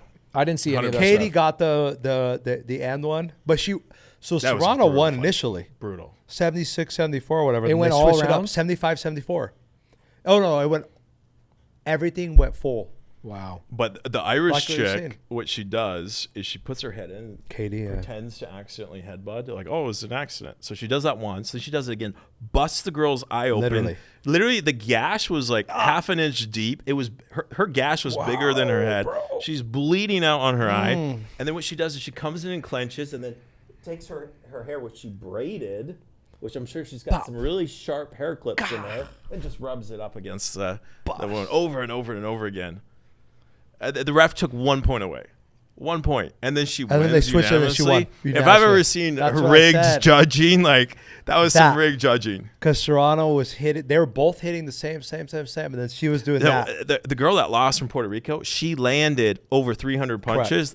The Irish chick that was leading with her head landed only 200 and some. Yeah. Like, we're talking more than 50% more punches landed, and you lose the fight by unanimous decision. Like, What do you if think? I've ever seen what do rigged those girls judging get paid? Do you guys know what they got paid? $4 million. Damn, that's really And good. then two bad. on their purse. for, I mean, when when you think about Tyson getting the 20 million, think about this. He's in the United States. He's not in Puerto Rico. No. Jake Paul's in Puerto Rico. Got 40 mil. He kept Tax-free. 40 million. He'll pay 1.6 million. He'll keep 38.4 million dollars. 4%. And Tyson took 20. He's gonna, after management, this, that, and the 12. other. He's going to keep Maybe. 12. 10 to 12. 10 to 12. Yeah. Which, if you really think about it, is really not that much money. No. Right? 10 to 12 for Mike Tyson and his Also, appetite. when you talk about the bank account, Yeah. and you have that fat in your bank, and you go cash in for a little penny. That's what I was worried about. I was like, okay, you're gonna walk with 12 million. Like, how much does this damage your legacy of your brand? Like, what's your brand value? What does he got to do to? What's his next step? George Foreman grills. If you talk to me, hey, if you talk to me, Subway commercials. talk to me, I got you. Tyson pigeons. I'll take He's care gonna of start Tyson. selling pigeons. I swear, I'll take care of Tyson. I told him this in person. I'll take care of you. But You met he Mike loves it. Tyson. Yes. How was that? Many times. Oh, he's awesome. Yeah. And actually, the whole group asked him about the Paul brothers. He said, oh, they're beautiful. I love them. He loved the Paul brothers for years. He knew where this was going, Of course. and he wanted to be a part of it. You think his next move is some sort of You think his ass walking around was on accident? Oh, no. Genius. Genius. And then him grabbing his dick and You shaking think that's it. Oh, accident? genius. No. The slap They knew. the night before. That's what Jake did. Jake was like, Yeah. do this. And Mike Tyson, guess what Mike Tyson was on? What's it called? The Hangover? Oh, yeah. Come on. That cross The punch? comedy? Oh, so good. Yeah. So what the thing is, it's so crazy because America loves to build people up and then crash them down and then build them up again. Yeah. If it makes sense. Yeah. And I think Mike Tyson makes sense to build them up again. I do. I really do. I will tell you, Mike Tyson will make, actually he already said it. I made more money on this fight than I did when I was fighting, whatever. But he's going to make more money in the end of his career cashing out that bank account. Because you got to figure it out, right? Like Cheech and Chong, they're selling CBD. Yeah. George Foreman sold billions of dollars of grills. I bought 10 of them. They're great. Mike Tyson, I mean, I could figure it out for other products from the South. But right now, 20 million on a fight, I can't beat that. Yeah. Or 12 million even. Yeah, that's pretty good for that guy, even though it's not. But the media changed. That's why personal brand is so important. Yeah. Mr. Beast will make more money than Usain Bolt, like fucking, It's fastest insane. runner in the world. He will race him one day, probably. Mr. Beast versus him, and Mr. Beast will make 3 times the purse. I heard Mr. Beast sold his YouTube channel for Disney for $1 billion. Do you guys hear that? He did. He sold the underparts. The underparts. Yeah. To YouTube, to To Disney? Disney. Disney owns Mr. Beast. They bought Maker Studios too. Yeah. 10 years ago. Yeah. my They do word. silent transactions for distribution. What? Oh, distribution. Okay. So you see where this is going, and They own Hulu. They own everything. Disney owns everything. and Mr. Beast also got a show with Netflix, which is interesting. I saw that. And he's going to do the biggest prize giveaway, bigger than the Squid Games. Yeah. So 4 million. I mean, you just look where the attention going. That legacy media. I think this Done. month Toast. we saw that was the final nail. CNN is laying off. I don't know how many thousands. They of laid off their people. biggest anchor. Yeah. He actually ended up quitting. But then you look at Elon is saying, I might buy, what is it, NBC or MSNBC? He's like, I might just buy that. He should. That's obvious. XTV. No, he just raised $6 billion on the XAI stuff. Yeah. He's got the money's there. All billionaires buy network effects. Yeah. Jeff Bezos bought the Washington Post for local network effect. He bought the biggest network effect you could buy. Because think about it, it's Twitter, Instagram, WhatsApp, Meta. Mark is never selling that. Then you got YouTube, owned by Google. Then you got TikTok, owned by China. Yep. And then you got Pinterest, owned by Ben and Silicon Valley. They will sell eventually, but not right now. That's it. Twitter. Yeah. What about Reddit? I would have bought Reddit back then. Reddit was cheap. And now Google just put them on the top of every Google search. Really? Every single one. Yeah. Is Pace Morby legit? Boom, Reddit. We're Yeah. spending all of our time It's right all now Reddit. on going on Reddit. Really? Yep. So you have like teams internally that are going and jumping Yeah, on I the mean, it's conversations just and- interesting. Like even Instagram is jumping the shark a little bit. Yeah. And you look at the rise of where social media is going. I think X has got a good 10-year run. They're going to take over everything. It's the town square. It's like, Yeah. where do we all communicate? And where can we call each other out on our bullshit? It's what's interesting is you look at Instagram, the way that the comments are made, it's just like a funny, hey, good, da, da. Vanity. X is all, like people are sharing Raw. their opinions. It's raw. The post, okay, on Instagram is where 90% of people look, 10% of comments. X, it's like 10% post, 90% Oh, comments. the comments are great. Sometimes the comments are the It's best it. part. And what it is educated people with facts. Yeah. Correct. And what I love that Elon did is the community notes of like somebody makes a post and somebody else comes along and goes, I can debunk that. That's bullshit. Here's proof. And you have community notes. Good. It will become the #1 social media app on the planet by far. Instagram's great. Facebook's great. They'll always be what they are. But the utility of X is like, it's where the money's going. You saw now people are spending money back on X. I think because of this. Think about Maslow's hierarchy. Yeah. So the transcendence of purpose, X is, like you said, town hall. There's nothing that gives you purpose like a town hall. It's like House and Next Door and all this stuff. You know, my fiance gets on there. I was like, don't look at it, because that's the neighbors saying we need to get the coyotes out of here. It's power. Yeah. He's democratized power. Where like, circling back to what you're saying, where everyone wants to be a celebrity.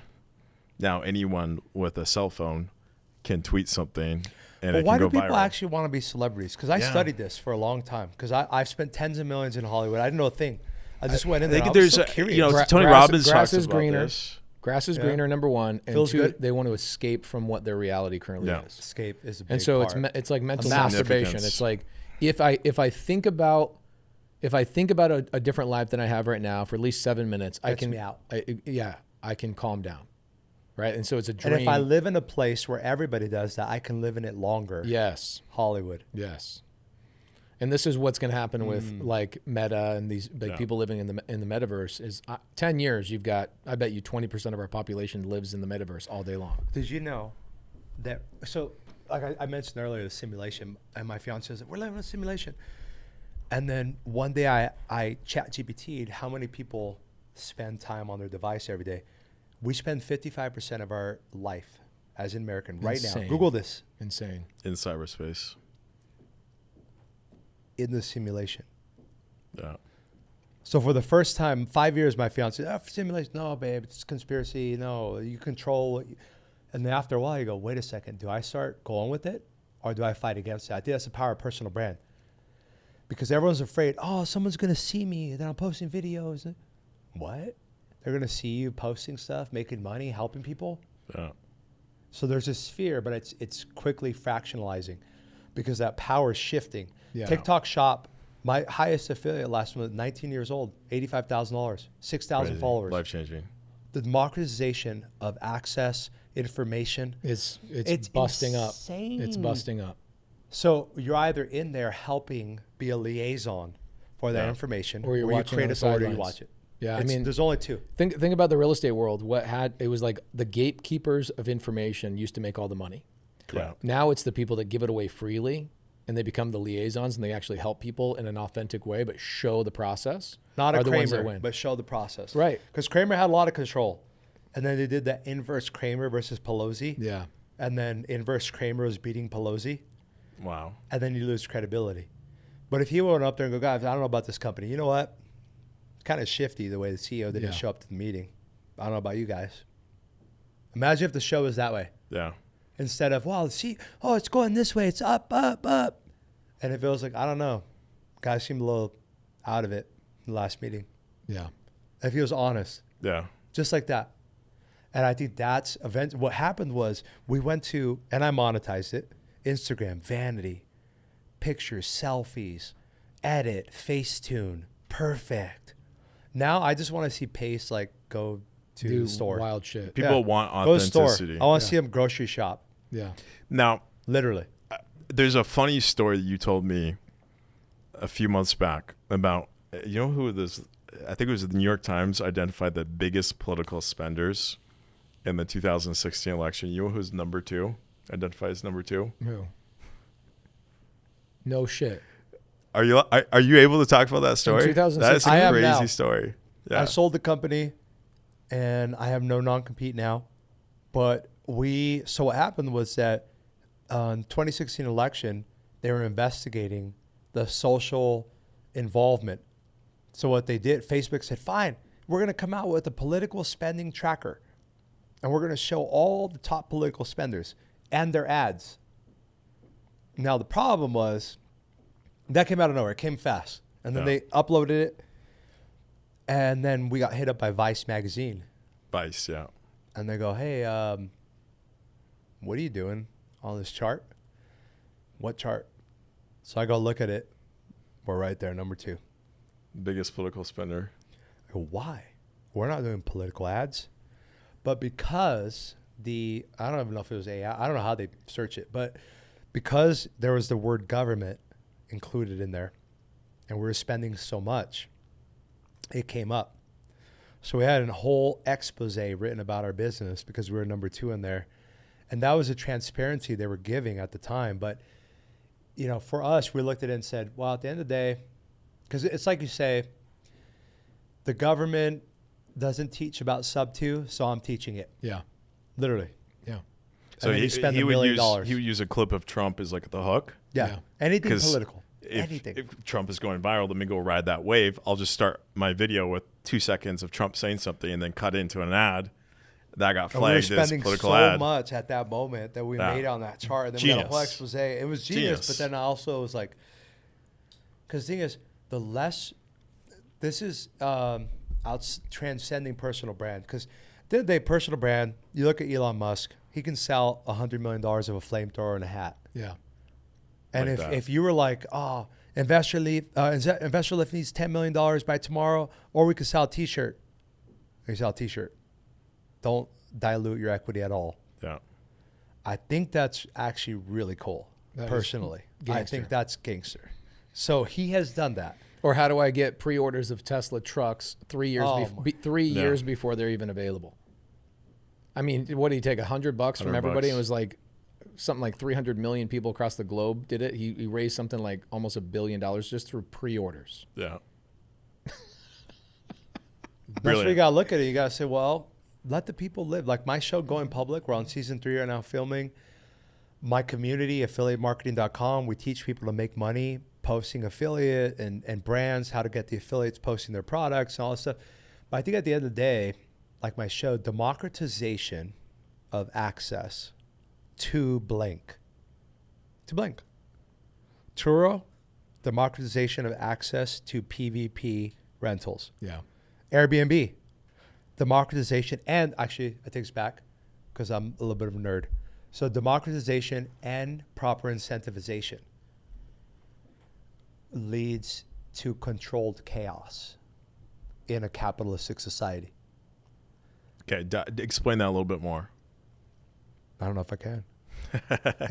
That's what I felt at that point. I think you make the act. So back in the day, so my dad left Spain after 400 years because if his dad wasn't a doctor, I can't be a doctor.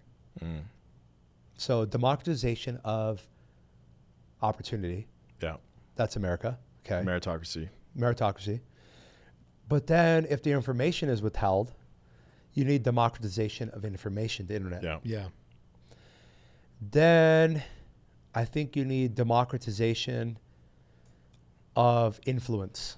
That's it right there. Yeah. That's it. It's also like look at Turo for a second, or like you want to rent a trailer. Yep. You want to rent an RV. Oh, RV. Yep. Okay, so there's now 5 companies that are doing this, but you want to go rent an RV. You got to go down to an RV shop, wait till they're open. Yeah. Wait till their employee who doesn't want to be there answers at the desk. What do you want? What do you want? Well, we don't have that. Gosh damn it, I spent 3 hours coming down here. I'm smoking a cigarette. I can just go in my app, go to all camps or whatever the websites are, and I can just talk to another peer of mine, P2P, right? So Peer-to-peer. But that's the chaos. The chaos is there's all these conversations going on. Think about this. I remember crashing computers with BearShare and LimeWire. Yeah. Oh, LimeWire. Oh, my gosh. What was that? Democratization of access to music. Yeah. I think it's always been there. Yeah. There's this like law like gravity. All information eventually wants to become free. I remember so too. Last time I talked to Jerry Norden. I know you guys got places up in Montana right beside each other. I love Montana. Brilliant guy.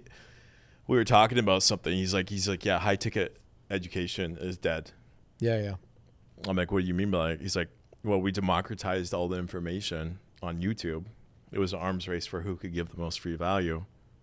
Now, high ticket real estate education is dead because look at Hermosa. We put it all out there for free. Alex came out 3.5 years ago. Yeah. Hey, we all know his hook. Ty, another friend of mine, we know his hook. Yeah. I'm in my garage. That worked then. And then there was another hook. I have nothing to sell you. Yeah. Yeah. That was the next way. If I could, I've been doing this for 18 years. If I could encapsulate 2 ultimate narratives of American make money online, actually 3. So I would say Ty Lopez, I'm here in my garage. Gary V. Yeah. Whatever you want to Document, don't create. Sure. And I would say macro. Now, PBD, Patrick Bay David, awesome. Valuetainment. I think there's there too, but I'm going to take the macro. I'm going to go to the macro, and I would say that and I'm going to take out the Tate brothers. But if I take those, I think macro style, those messages make America great again. Yeah. Few words, right? Simple. Ours is smile fearlessly. Yeah. You're black, transgender, fat, skinny, tall, short. You have teeth. So I love you. Yeah. And we're going to make sure you feel confident. Yeah. And I think there's a balancing act inside there. But I think there are subtleties to this dynamic shift. And so I've been teaching affiliate marketing for 18 years since I started. I made my first $1 million in affiliate marketing. Sell someone else's stuff. You make a piece, you don't have to worry about it, and you're getting started. It's so fulfillment, good. yeah. No fulfillment. Yeah. Everybody should do that. Everybody. But it's sales, right? But affiliate marketing, all of a sudden, China's competing with the U.S. ByteDance owns TikTok. And this is crazy. I'll tell you something, because you might not know this, or people listening definitely might not know this. A few years ago, ByteDance, Chinese company, comes to Meta, commonly known as Facebook Inc. at the time. Yeah. And they say, hey, we want to spend $3 billion this year on ads. The sales rep goes, runs over, and I'm going to name 3 companies real quick. Temu, Shein, ByteDance. Timo took over. Shein took over. I'm just going to name 3 companies really quick. Fashion Nova, my buddy Rich company, that's in California. That's different, but no. Those 3 companies. So the one thing they have in common is they arbitraged they found a loophole. And this, I've never said this, but I know this is my theory. They found a loophole in the American capitalistic system.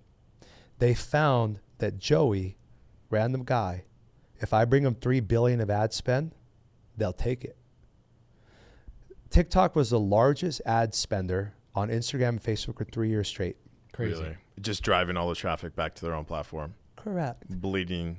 Imagine if I came in and said, hi, Investorlift. Jacking the audience. I have a company just like yours, Yeah. but we only serve vegans. And you go, oh, well, vegans need a choice, come right in. You take the money, and then they have crack. They cut the crack because Audience jacking. TikTok is 6 seconds. Instagram is 15 to 30. Mm-hmm. They knew that. And I don't know if I'm wrong or right. I may not be here a year from now if I'm right. But I promise you, they arbitraged Americans' greed. The one flaw of the capitalistic system. No doubt about it. Because look at the fucking numbers. It's public. Yeah. Temu, Shein, look at their ad spend and U.S. money taken in. Was it worth the $3 billion to lose $1 trillion company? We'll see. Because even if Amazon buys TikTok, which may happen, they're the most likely buyer. Meta cannot. If you saw today, the DOJ is pushing Google to sell Chrome. Yeah. They're starting to get pressure. I know. Because it's their search.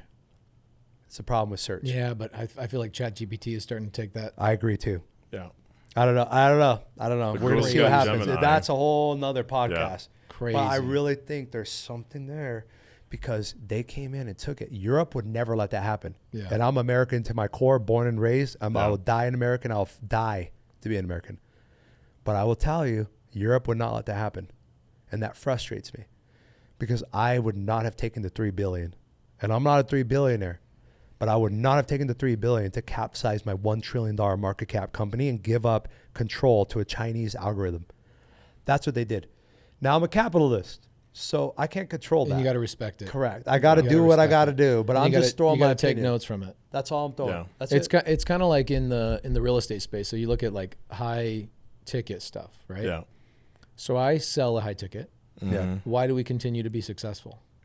Because I turned the model on its head. Here's how. Yeah, you're selling community, not selling information.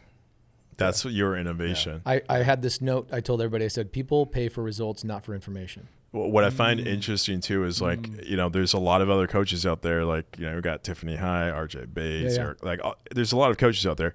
Your students, when you go to their Instagram page, I already know. It says right in the description, sub 2 member. Yep. You've or made sub it, 2 it's leader. part of their identity. Yep. Yeah, like I just like think about where I just spent my time. I went to Boston for 4 days, a meetup in Maine of all places, Rhode Island, Connecticut, Manhattan, Palm Beach. How do you travel so much? I honestly, I want to ask you this. I have a double. I think you To do. win No, I that really no do. one knows about. But here's the thing: is I know their names, I know their spouses, I know what they're doing, I know what deals they're doing. I bought $100 million in real estate with them last year. So you do the things. Here's the one thing that people aren't willing to do.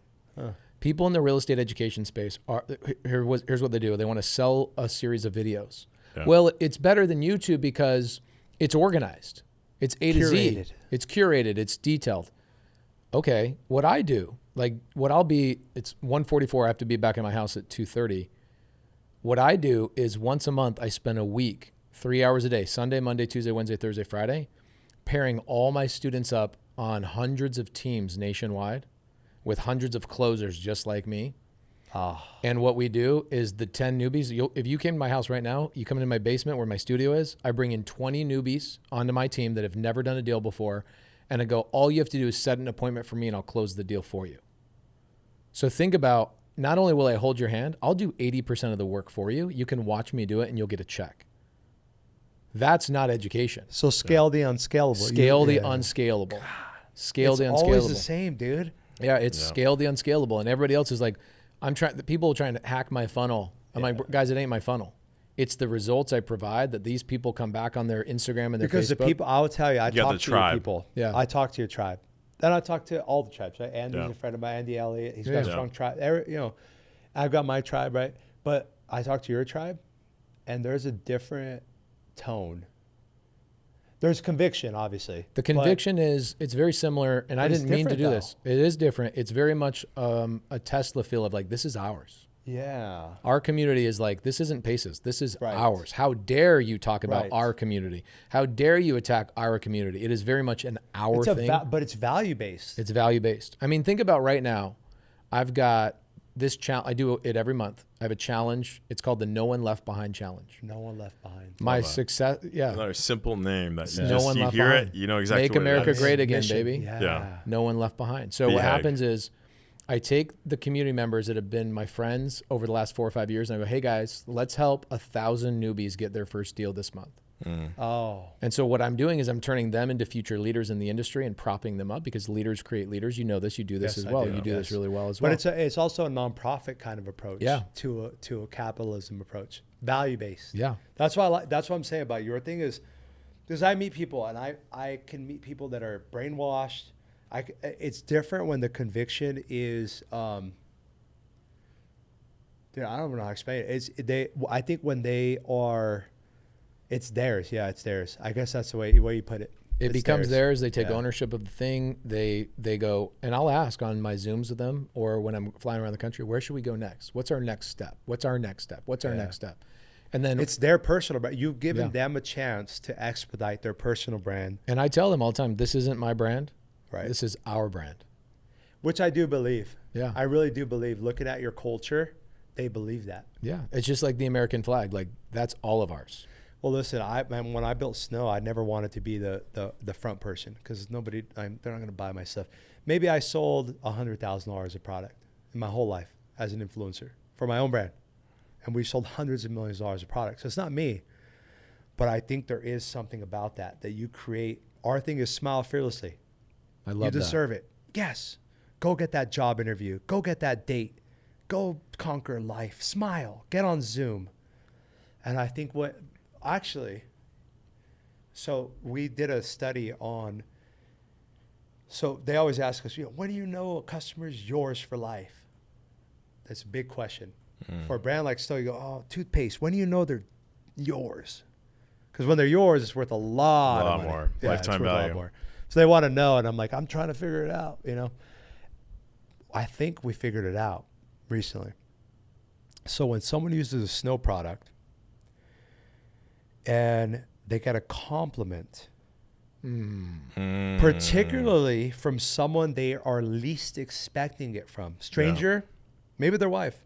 Believe it or not, it's a big one. I believe husband, whatever. My husband complimented me this morning, or the barista, or the taxi driver said, "You have a great smile, by the way, ma'am." What? Boom, you on them. And I think that's the same thing.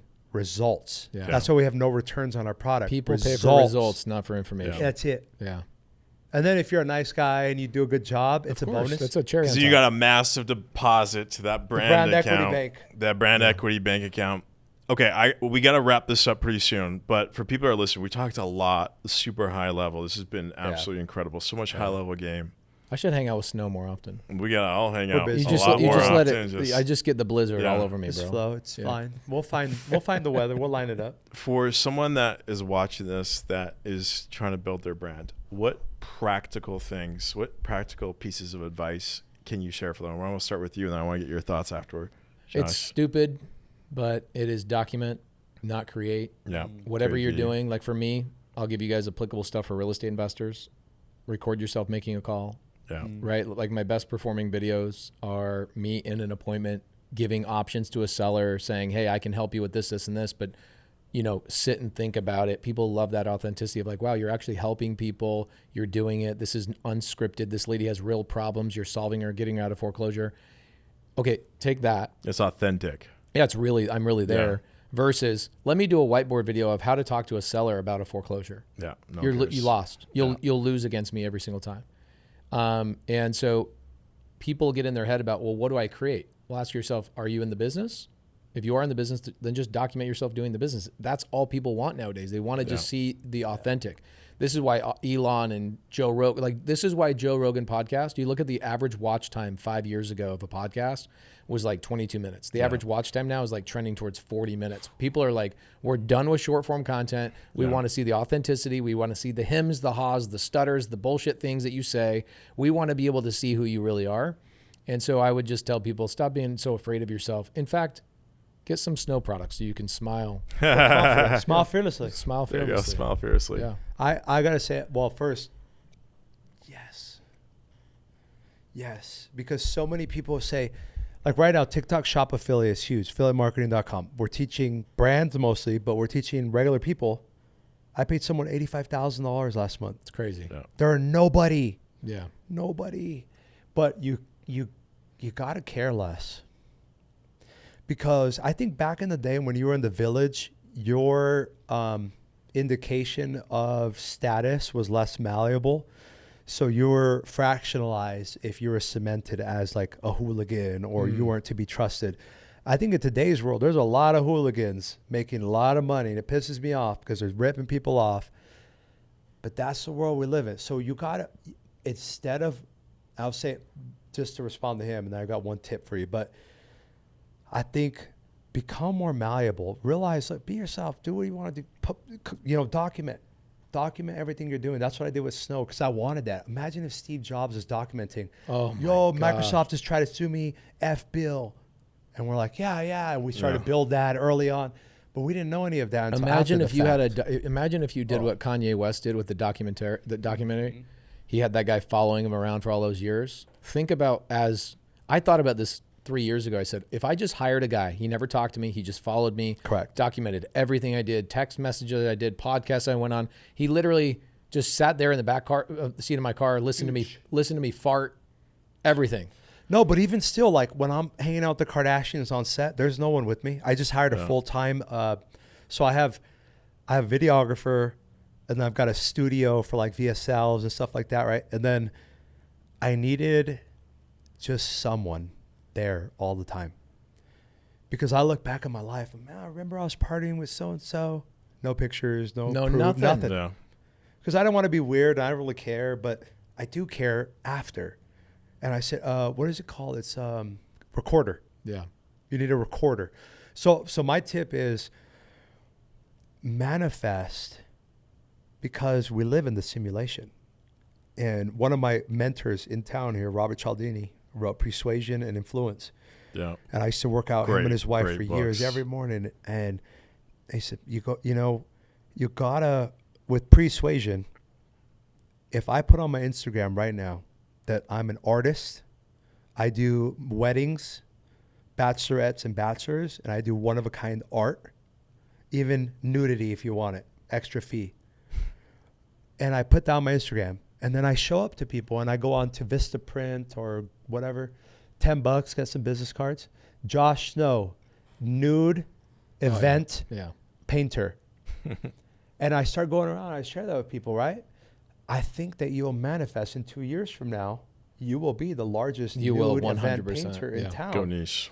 So personal brand, and one of the tips is you've got to claim it before it's yours. Own it, and then become it, and then become good enough to remain it. Yeah, it's so good. There was a quick post I saw the other day talking about the vibration that a thought in your brain will create into the universe of like, if you sit and think about a thing for 18 seconds once a day, like think about, this is where I'm going, this is what I'm doing. You know, there's a lot of people that will do their incantations in the morning, or like affirmations. Yep. And they go through that, and it's like, that is one of the most powerful things, because you're sending a message into the vibration of the universe saying, this is what I want.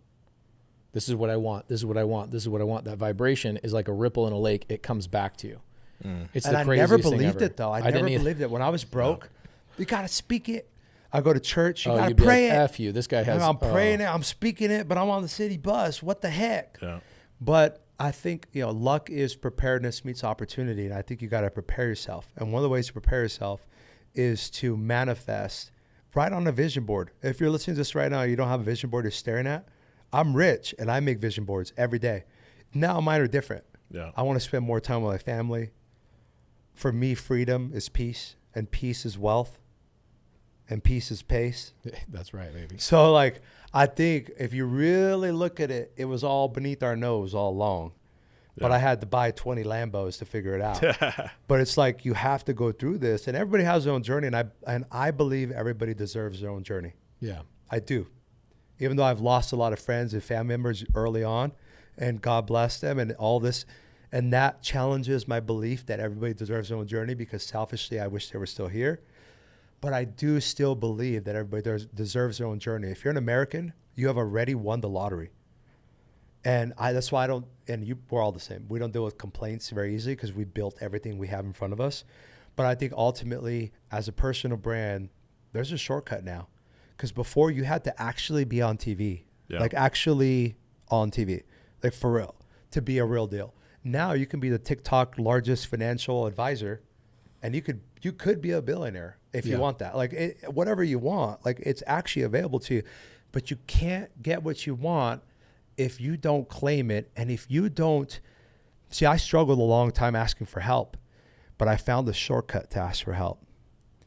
If you build a community driven by a shared vision, which you happen to share, the community helps you build that together. Yeah. But you can't do that if you don't claim it. If you put, I'm a Verizon sales associate, I can't do anything with that. No. We're going to go colonize Mars. Consultant. Yeah. I'm a telecommunications consultant working on how to colonize Mars. I'll sign up. No person behind. No one left behind. No one left behind on Mars. I would sign up for that for free. You go to Beehive. Nowadays, you can make a newsletter. Yeah. Whatever weird things you're into. Cosplay, whatever it is, it doesn't matter. There is a massive sub-2 teeth whitening. Doesn't matter. That is crazy to think about, is that sub-2 is the most niche strategy in real estate. And that's the biggest community. And we're the biggest community. You would think that like the Burr strategy or like real estate agents would have the biggest community, but that's great. It's a really good point. No matter what the niche is that you want, there's a massive tribe that's like, yo, why hasn't somebody created this? But you got to be convinced. Like, that's the thing. You are, and I guess I am too. But I don't know. You got to become that, because if you're not obsessed over it, you will fail. And I think people sense the DNA of what you're working on. Yeah. And I think the smarter you are. Sandwich, okay? Trump at the beginning, Trump at the end. Let me say this. 78 years old.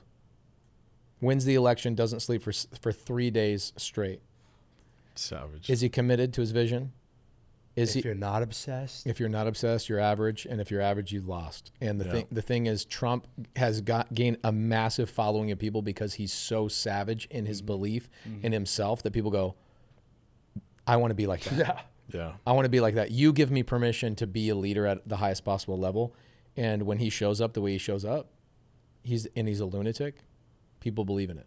And so it's the same thing with your company. And whether you're Democrat, independent, make your life great again. Yeah. Or make your life great for once. Like you, because that's the one thing about America. And if you're listening to this outside of America, that's fine too.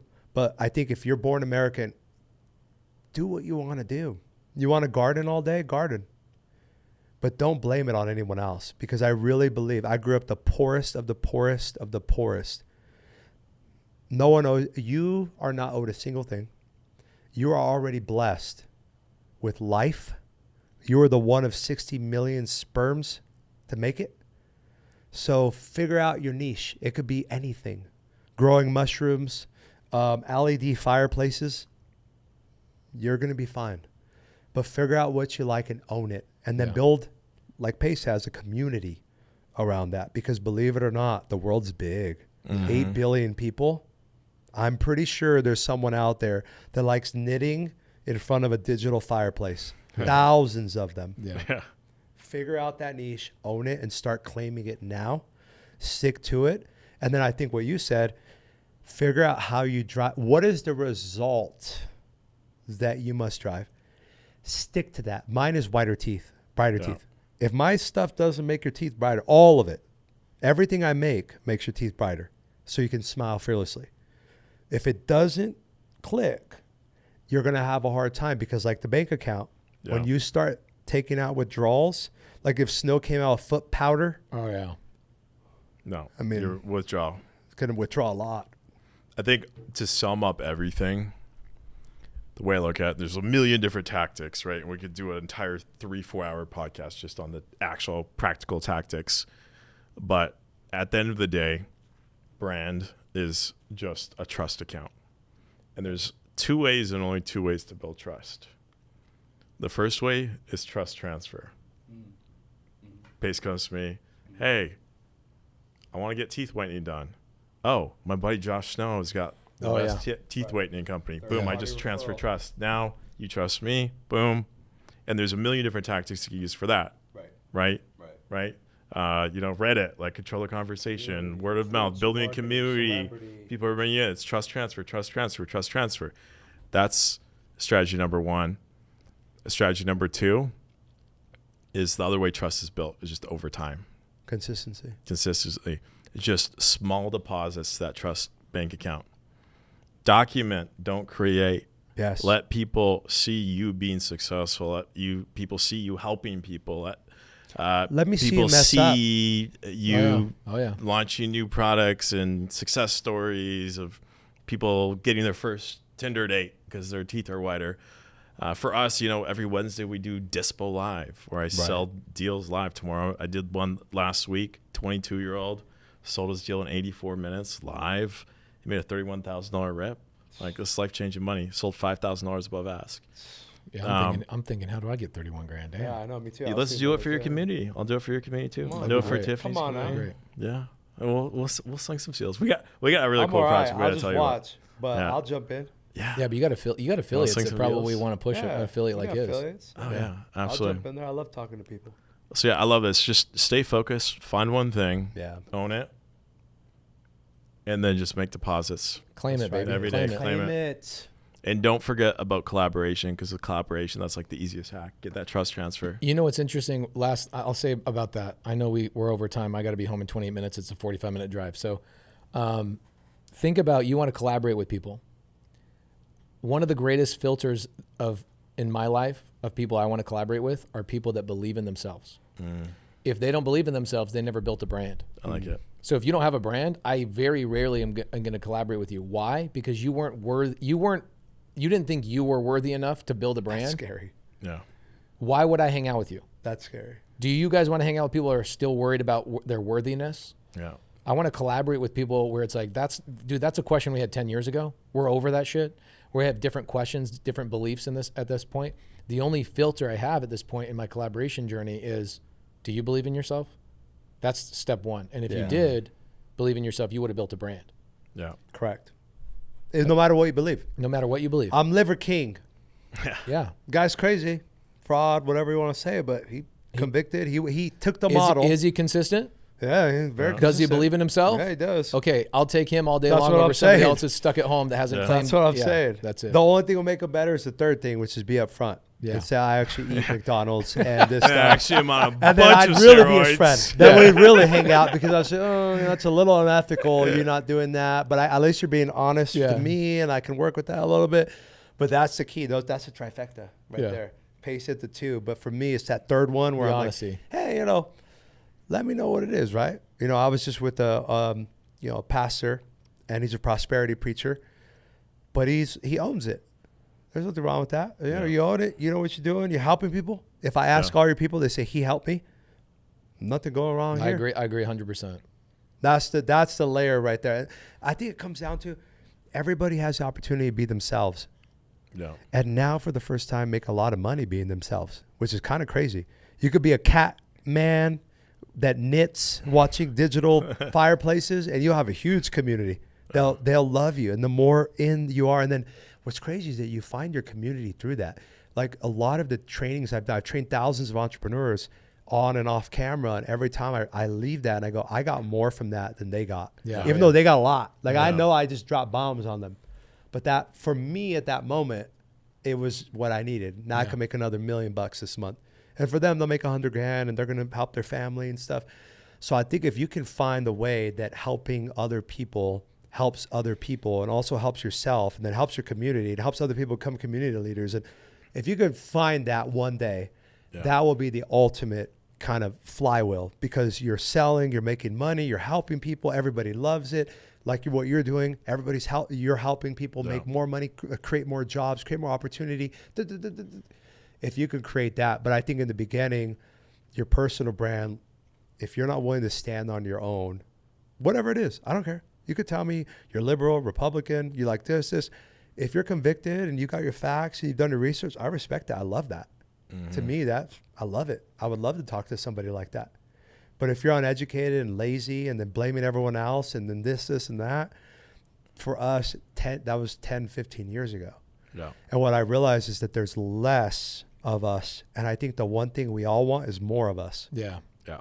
And no one believes that. You get to the top of the mountain, you're like, where are all the people? We want more of us. Yeah. Yeah, there's like, I was listening to, I don't know, it was a podcast or something. This guy says, he's like, one of the biggest mind shift differences between poor people and really wealthy people. He's like, poor people try to get rich. Real wealthy people, they don't try to get rich. They try to figure out, where can I add the most value? Yeah. Yeah. If you just focus on the value, people the pay for money will results, not for your product. 100%. That's how you build the best personal brand. Over deliver on value. Yeah. Consistently. All right, we got to get you out of here. This Boys. has been incredible. Yeah, this is absolutely awesome. Josh, you're the incredible. best. Of course, brother. Appreciate you. Yeah. Guys, if We you should found hang out more often. value, We will. we gotta, the meeting of the minds. This has been an incredible powerhouse roundtable. This is just the start, guys. If you're finding value in this episode, make sure to drop us some love in the comments. Hit the like button, smash that subscribe button, and we'll see you next week. Later, guys. That's right. See you guys.